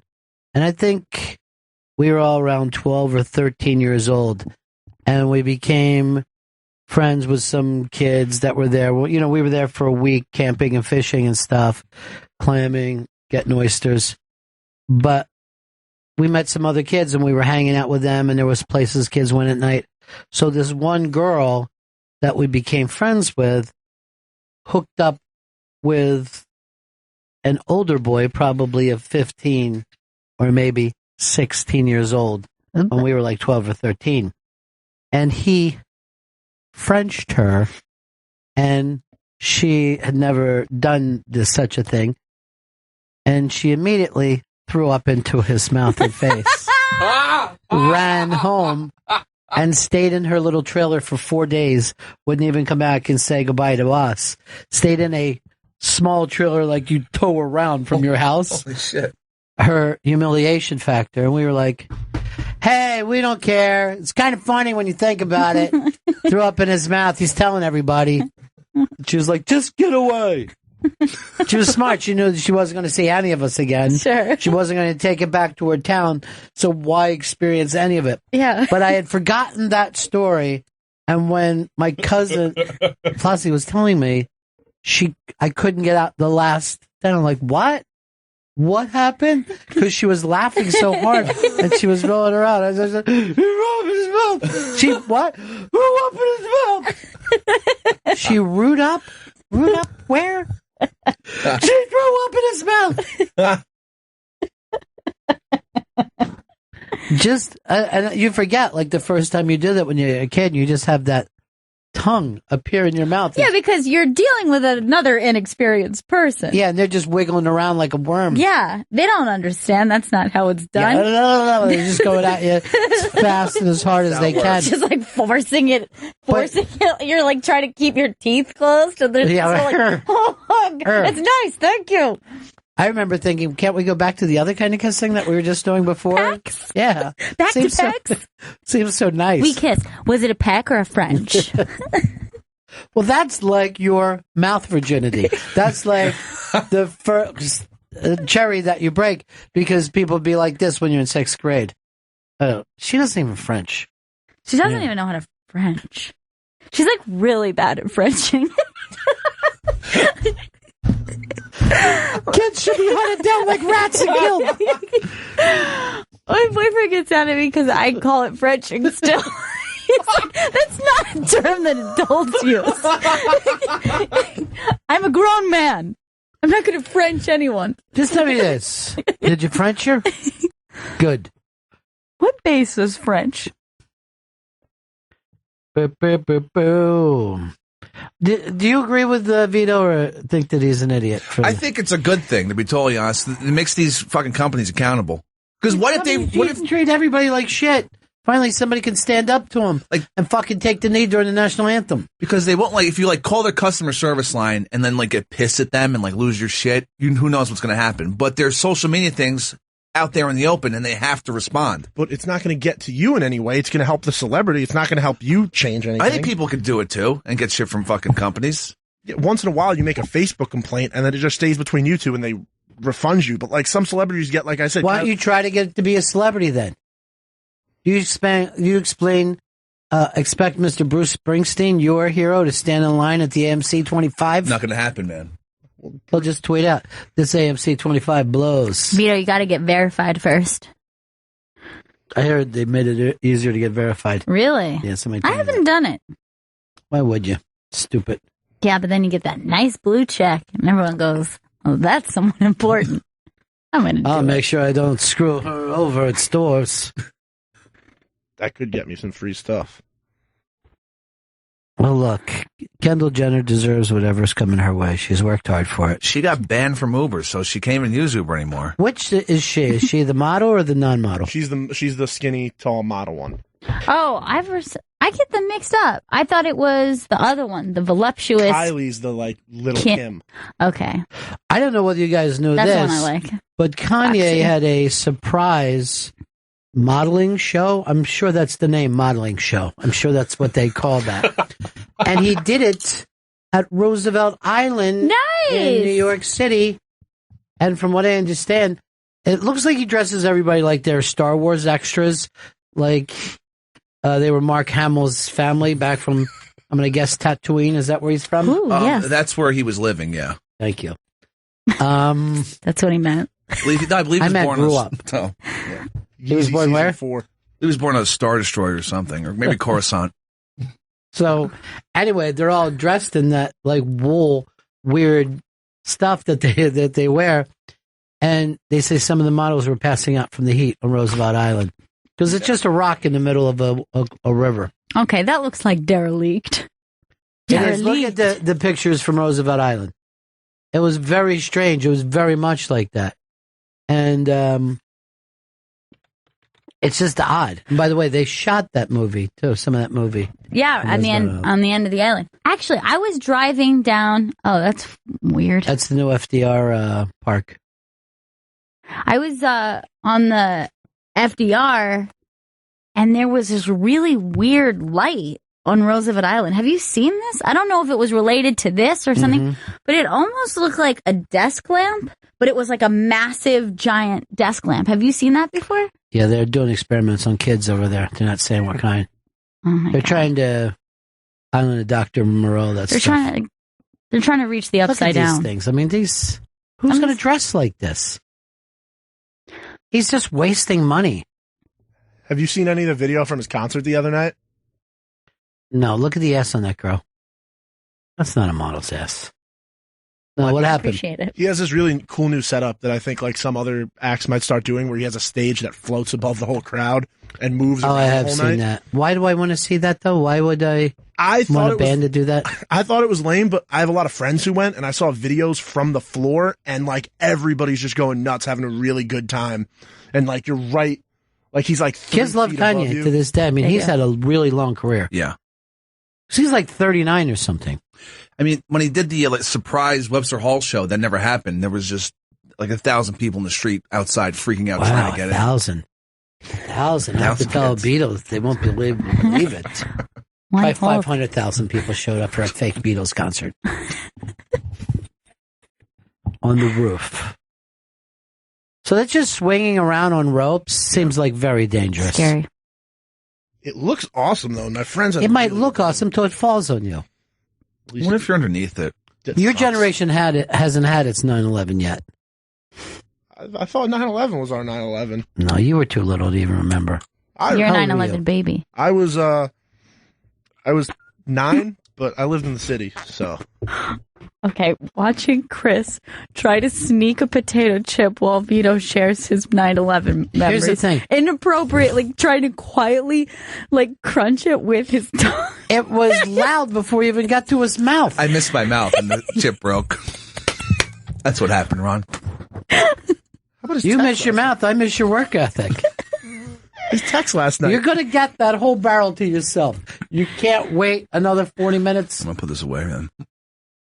So wait just means, no, he can't stop him. It's the worm in his brain. It's got him. The bug. Brain bug. Hey, Eric in Wyoming. Yeah, regarding Vito's comment there. Video. So I've used Twitter to, deal with a company with a customer service problem, and actually I got a $6,000 refund from Nissan because of horrible customer service and problems with my vehicle when I bought it, and they refused to help me, and I'm just using Twitter, and going after them. Turned around and got a call from a regional sales manager who looked into it and said, yeah, you're right, and I got $6,000 back. But and now let me say, do you love that company now that they did you right? Yeah. Now I can love a company. I was ready to, if they make a mistake, get rid of my make good. Yeah. Yeah, because otherwise they were just ignoring me. And yeah, you have to use it. But regarding that comment, the one actress there who was pissed off at Vaughn's because of their policy about gift cards, that's actually because of fraud. Almost all of them are like that now. Because they have such a problem with grocery store. I bought $1,000 several years ago at Christmas time, and the company did it, but they were like, yeah, we're not allowed to, and now they have an absolute policy of $400, and that's the maximum this grocery store will do, and they say it's because of fraud. But here's the thing. If you're using a credit card, it can be fraud as well. Why is the gift card, you know what I mean, suddenly right. Doesn't make sense to me.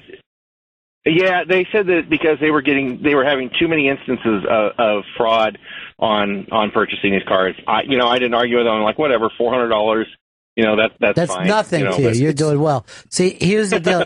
There's this economist in Harvard who thinks it's time to get rid of cash completely and just have us live off of our phones. You just have your phone.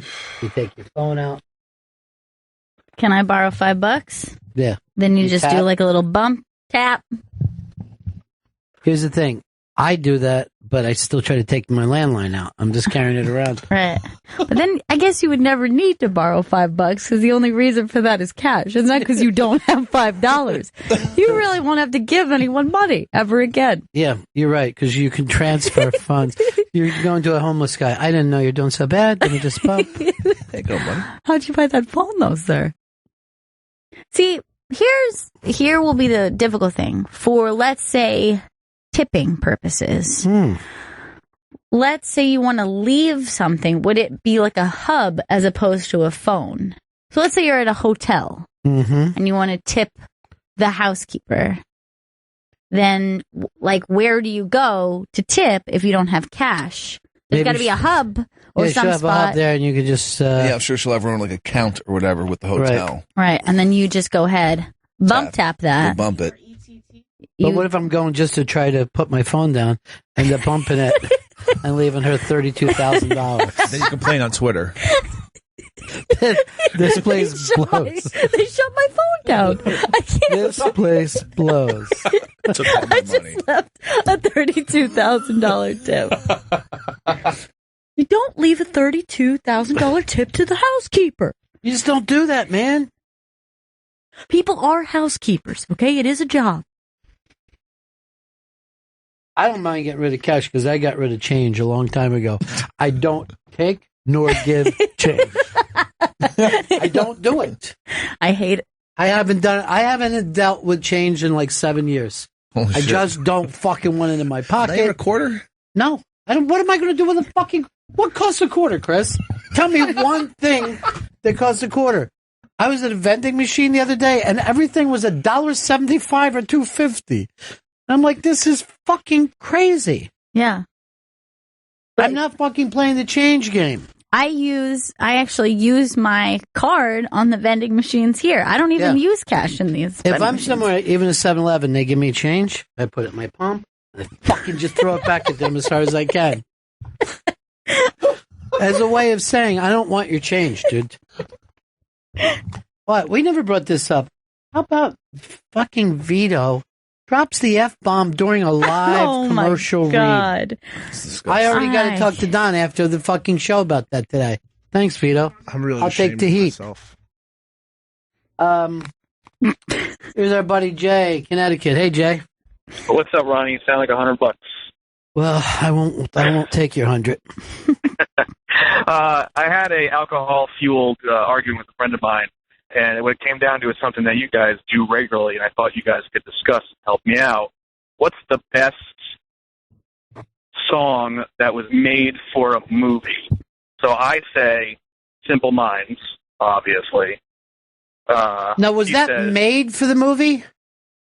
Well, not so much made for the movie. No, but I think it because was, though, because they tried to give it to Billy Idol first. You know what I mean? So, but I don't think, I mean, if you're looking for the perfect song for a movie, there's two types.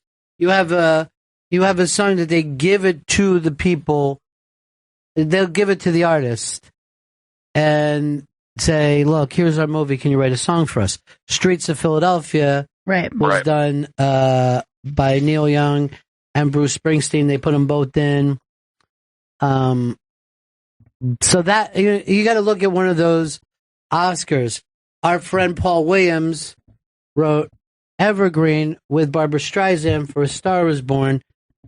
Even if you're not a fan of that, it wins the Grammy, the Oscar, and you can't imagine the movie without that. But then you go in the other direction. You go just a song pulled out, and I always think of Layla. With Martin Scorsese, and he always uses the Stones a lot too, but in Goodfellas, where the sadness of that piano comes up as these gangsters are being, and it felt like your friends got killed by that. You know what I mean? You felt betrayed because you were following all these guys. If the cops killed him or another gang, you could put up with it. But De Niro killing him? Who saw that fucking coming? So the perfect song for a movie. Gail, what do you got? I would say perfect song written for a movie would be Mrs. Robinson. It's not only is it a great song on its own, it's great for the movie. It's the sound of the movie. You know what I mean? Silence. Like, exactly. But Mrs. Robinson actually sounds like the tone and the feel of the whole film. It moves like it, like the pacing. But when he goes into the water and they play Sound of Silence, I mean, that is just unbelievable. Yeah, I think you're right. I think it's more the song. Like when you hear the song, the movie completely comes back to you. Does that make sense? Yeah, I get that completely. Chris, you look like you want to jump in with this. Everybody's talking.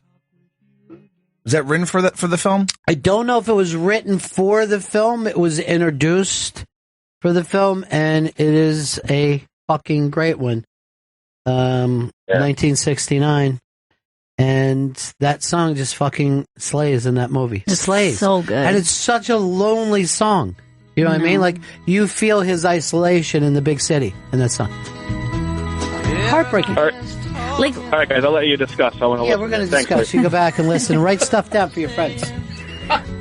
Because even the music there, it feels like, again, the pacing of it. Yeah. You just feel like he's walking around sad. Then he sees Rizzo and they smile at each other and he remembers Rizzo stole something. He starts to fucking chase him. Hey, Ratso! Unbelievable singer, too. Vito, it looks like this is over your head, right? You don't want to get in? No. Eric in New York. Eric, you got one. Hey, guys. That thing you do. The Tom Hanks movie. Tom Hanks, we brought this up not too long ago that it plays like 6 times. Yeah, it plays a ton. All it the is way. So joyful, this song. I love this song. Breaking my heart into a million pieces, like you always do. And you. I got a little trivia for you, though. This song was a fucking ballad, and the drummer just decided to fucking kick it up. Yeah.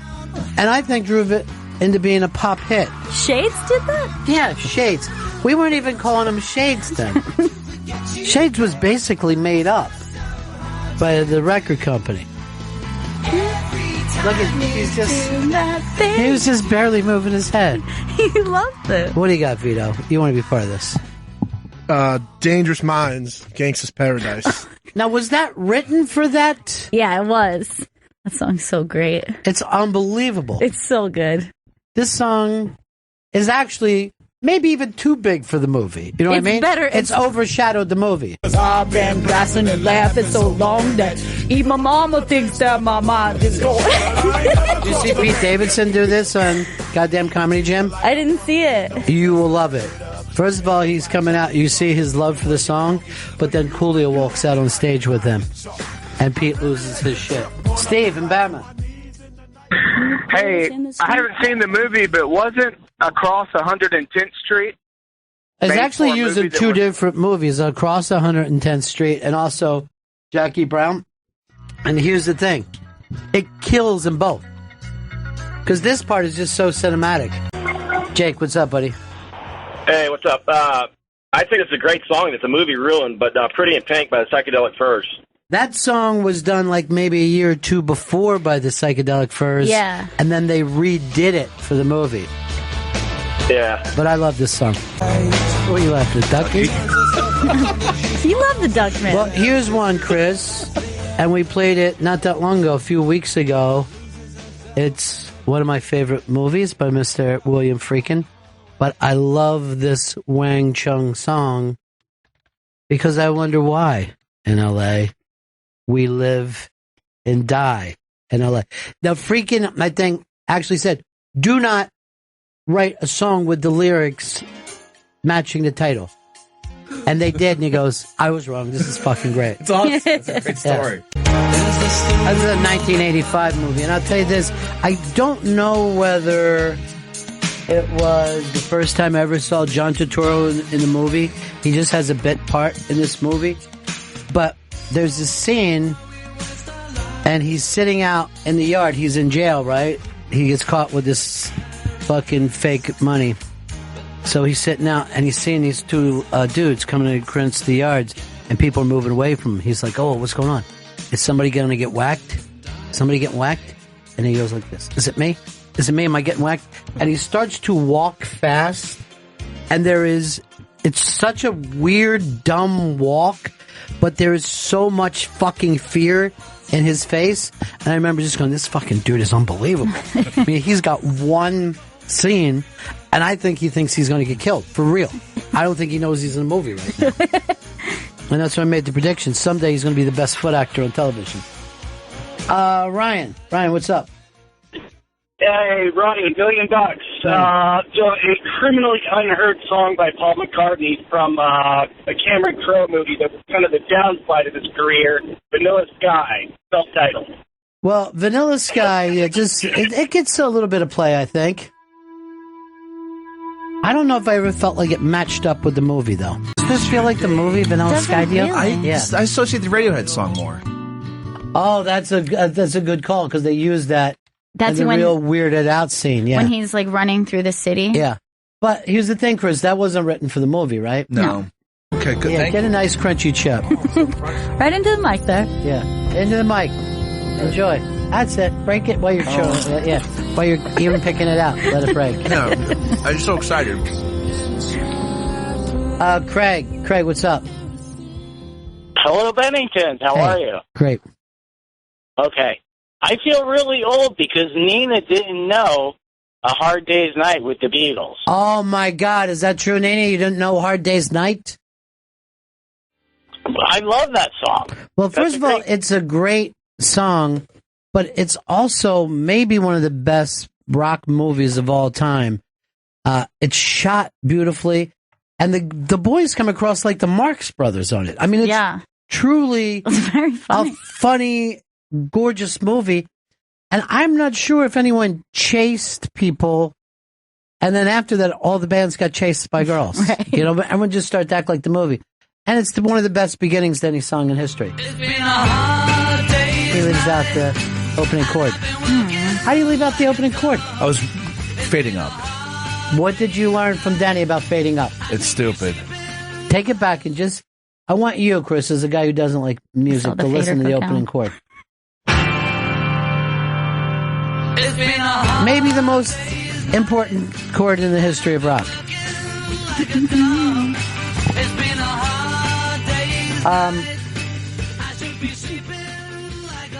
Let's go over to... well, first of all, this is what's odd. There's 3 of these people. Let's do Hold Ready, Chris? You hit lock on lock. Where's that? Up top? Below Hold Ready. Okay, so lock.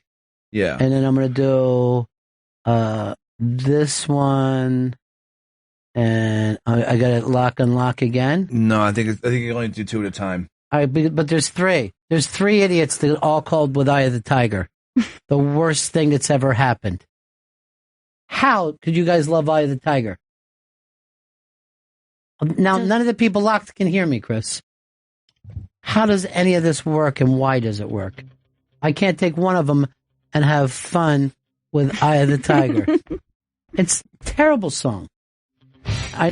Now you got me stuck, even with some of the ones that I want to drop. Oh, God, this new system fucking blows. When are they changing the system? I thought they were changing it. Chris forgets. He forgets everything. Jordan, we're looking for the perfect song today. Perfect song written for a movie. Do we got you? You said that's Jordan? Yes. How about The Wrestler for the Wrestler by Bruce Springsteen? This is one of those deals. Bruce and Mickey Rourke were friends. They went and said, Bruce, we got no money. Would you write this song? Look, Vito, you look like you're confused, like you've never heard of the movie or the song. No, I love both very much. I don't think this fits the movie. I don't know how you say that. Yeah, come play, Chris, instead of riding that board like a nut. Bring it up. You know what I mean? This is a little too small even for Bruce. This seems like it would be a 1950s movie. Yeah, it doesn't quite... And the guy was supposed to be an 80s, hairband freak. I always felt bad. Because I know when you go, Bruce, I don't have any money. Can you give me a song? And then he gives you the song, you're like, oh, I don't know how to say no to him. Thanks, Bruce. So I'll put it on during the credits, I guess. I don't think the opening chord matches the rest of the song at all. Thank you. But I think that this part of the song matches the movie. Pretty on the nose, though, I'm not going to lie to you. Yeah, it's really on the nose. Mickey Rourke was in good shape. Did you think I was going to let you eat chips forever or just that one time? That wasn't an endless amount. I mean, you came up with a Radiohead song. Okay, all right, good. We're all Radiohead fans here. Okay. I'm not going to give you a 15-minute free crunch. Yeah, it doesn't work for me. I mean, this would be, even any Bruce's fan, maybe their top 300 songs. I also like that it's called The Wrestler, but there's not one moment where he references The Wrestler or anything. This is for a movie called The Wrestler. It does sound like he's going to go right into The Wrestler. No holds barred for The Wrestler. It's a cage match with The Wrestler. Sometimes life puts on an ankle lock on the dark edge of the town. Now my Chevy's in the shop right now. It's time for a frog splash. Don't you love the fact that Bruce gave a big F you to New York by playing longer in Philly? And all the New York people are like, oh, he did his longest show in history.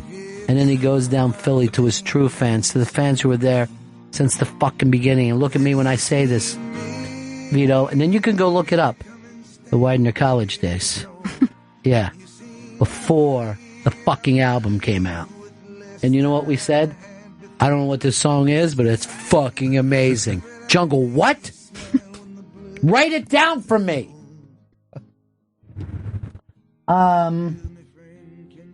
Nick, what's up? Hey, what's up, Ronnie? Yeah, man, I know it's one of your favorites. Pat Garrett and Billy the Kid knocking on Evan's door. Dylan. Unbelievable. He's never going to sail that fucking Mm-mm. And his fat Mexican wife is just looking at him. He's gut shot. I'm working He's on that looking boat. at her. They're both so fat together. It's an awesome soundtrack. The whole thing is. Oh, it kills me. I'll The put it soundtrack on in my kills me. car and I'll just cruise. I wish I was riding around with you today, dude. Seriously. I hell wish yeah, we man. were burning numbers. Right? But her face in this scene, his wife, Kills her me. like expression. Mama, take this badge off of me. What are you playing, What Chris? is this? The fuck? This was labeled Bob Dylan. Not Guess what? No chips, dude. No Give me chips. the chips. I'll Take hold the them over chips. here. Yeah. Put your feet in the chips. Hey, John. What's up, buddy? Hey, Ronnie. One of the greatest 80s movies of all time, Weird Science. Oingo Boingo. You know, I'm going to disagree that it's a great movie. It's far down for that whole genre of, what was his name? The John Hughes movies. This, I think, is, it's down there with Dutch for me. It doesn't work. And the song is a little too on the nose. This is like, it's almost like they said, you remember Ghostbusters? Well, write us a weird science version of that. Maybe I'm a little hard on artists. Maybe I'm too hard. You know what? I'll leave. No. You guys are all easygoing and you like everything. I'll let you Weird guys do Science it. sucks. No, I don't want. I to like agree it, with but you. I agree to disagree. That doesn't make me feel better. No, that's how he deals with And that. the back of his thing is on the front. Go Yeah, ahead. I like this look I better. don't like it. I think it's a more. Why don't you two- put a chip up there for later? All right, I have a question for you. I have Please. a song, but I'm unsure Okay. if it has been written for the movie. Was Save Me written for Magnolia? Here's what I had heard about Magnolia. And I'm glad you asked. Gather around, everybody. Chris, Nina, come in from the other room, sit at my feet. Okay. I'm going to lecture everybody a little bit about Magnolia.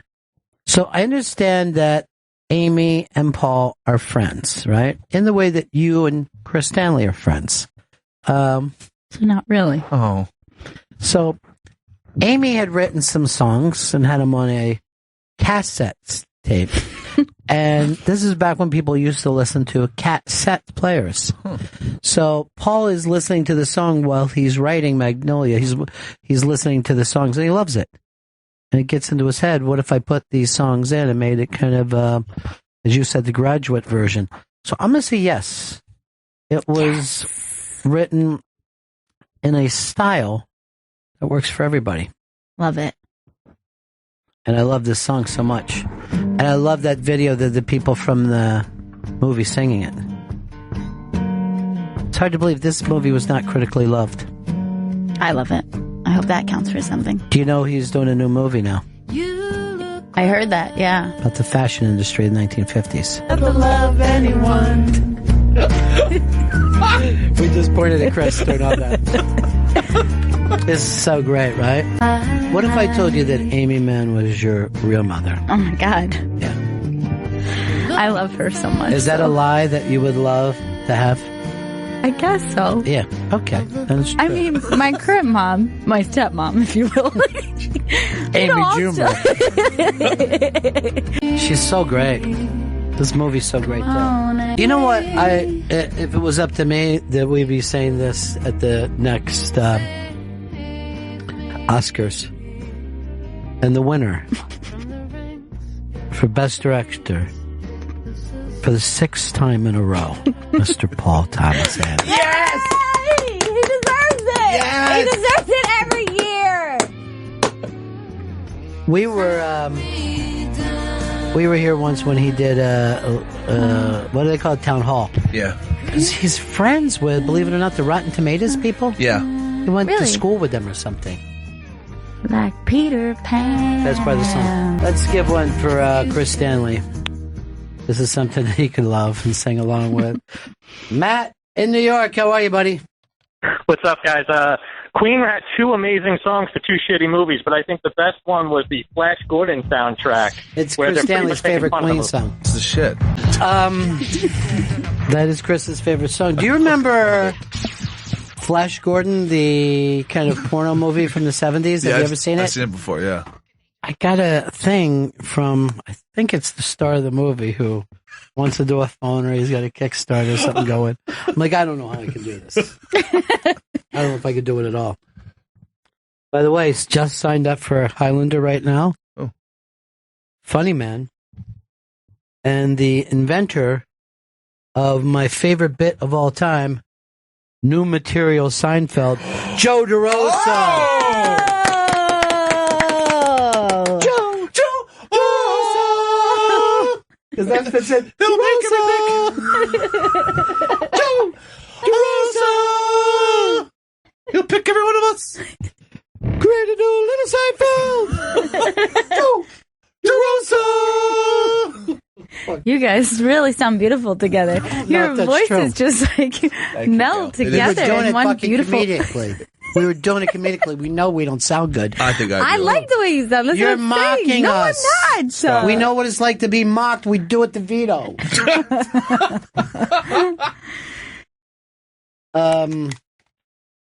Shane, Texas. Hey, Ronnie B. Yeah, how about Ron Bingham's The Weary Kind for Crazy Heart? Well, first of all, great call with the Ryan Bingham. Did he do that song here, or did he sing some other songs for us here? I believe he did 2 other songs for us. He's so great, Gail. You would love him. You guys turned me on to him, man. I've been a big fan ever since. I just love this guy. Live. Yeah. Yeah, he's great. All right, good call. So good, huh? Yeah, beautiful. Yeah. Great writer, too. Just a killer writer. But he gets this call and, to go over, and, it's, T-Burn Burnett is sitting there and Jeff Bridges, and they're like, you got anything? He's like, well, I get this. And they're like, all right, yeah, that's good. I don't do it. And he wins an Oscar with it. Wins the fucking Oscar with it. Let's go to Dan. Dan, what's up? Hey, what's up? What can we do for you, buddy? Yeah. Yeah, how about the movie Top Gun? Kenny Loggins' Danger Zone. One time, I was in a meeting where the sales department sang this song to the words "Back in the Rating Zone."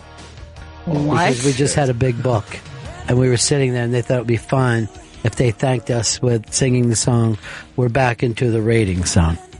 Oh no! What was your reaction? There's only 2 ways to play that. Yeah. Total disgust or like overly like, this is great. Well, we handled it like we always handled the sales staff. Just glares. And then we said, you believe the sales holes? Because in this business, when I started, it was T-shirts against the suits, folks. There was no in between. Who are you picking? T-shirts or suits? Shirts for me. We're in 2 different businesses. And that was explained to me many, many times. Vertical. Joe, Wisconsin. The secret of my success, Michael J. Fox movie, and Night Ranger sang the song. It's one of their greatest hits. Well, what? First of all, Joe, you're hilarious for saying one of their greatest hits. But I do remember this movie very well. And this was, he's in Midtown and guns are going off. This is when New York was still supposedly the most frightening place in the world. Do you think that this band sold out at all? You know, it was Reagan's America when the whole point was trying to move up in industry. Wow, this is weird. They fucking did a suits thing in that, too. Don't hang with the suits, kid. Whatever you do, you're not with the suits. It's a sign. It's a crazy sign that we should go down the hall and kill everybody. Turtle, Iowa. Maha, buddies. Hey, another one along the lines of don't name the song after the movie, whereas, Live and Die in L.A. was great. St. Elmo's Fire would be the opposite end of that. It's pretty bad. Well, this was actually huge hits. And who's the weird guy who did? He's a songwriter. John Parr. Oh, he did this? He did this. I was thinking of the producer is still around to this day. And then he wrote like a weird version about Tebow. Like Tim Tebow's Fire instead of St. Elmo's Fire. Oh, I remember that. Oh my God. It should have been Tim Tebow's Fired. We could use that more. Wiki texts to say that he's on top of the world listening to this ridiculous bit.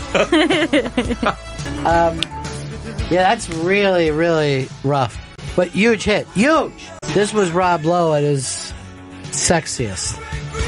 There may not be a worse script in the history of business.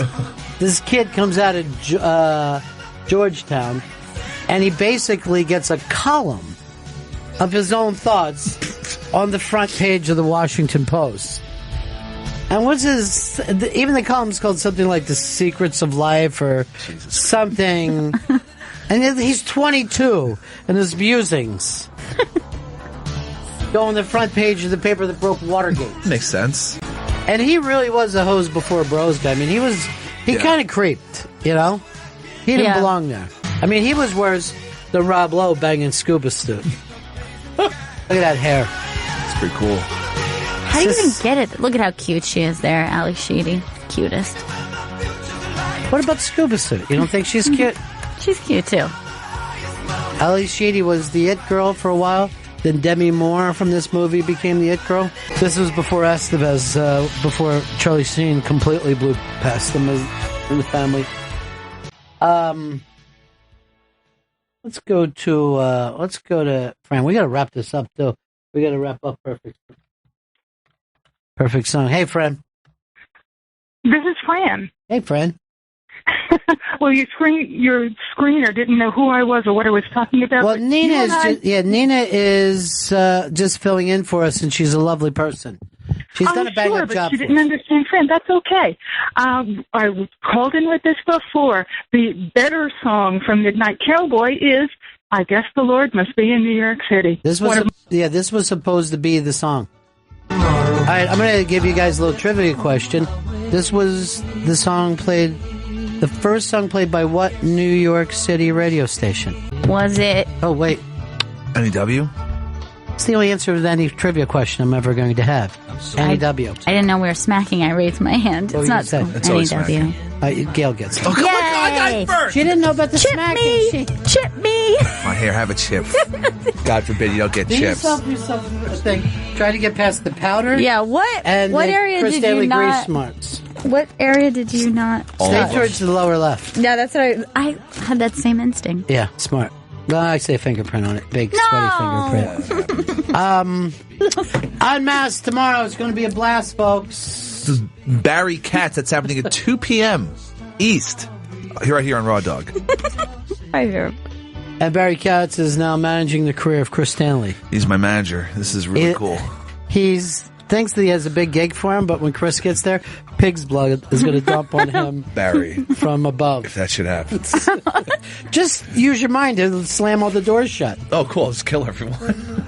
Don't give away the movie, Chris. Not everybody saw it. Oh, fuck, sorry. I don't think there's been a movie that more people haven't lifted as there is Carrie. I think they've just taken that movie and remade it 1,000,000 times. All right, that's it, kids. Vito, you got anything you need to promote? No? Gail, anything you need to get out there? Any highs, any salongs? Well, just to say tomorrow, 2 p.m., Barry Katz Unmasked. Thanks, Nina, for filling in today. Thank you, that was Nina. great, Thank you, buddy. Nina. Thank you, Nina. Thanks, Nina. You, Nina. That's it. We'll see everybody again. 1974. Ladies and gentlemen, the evening is over. We hope you all enjoyed yourselves, and we'll see you all again in 1974. Good evening!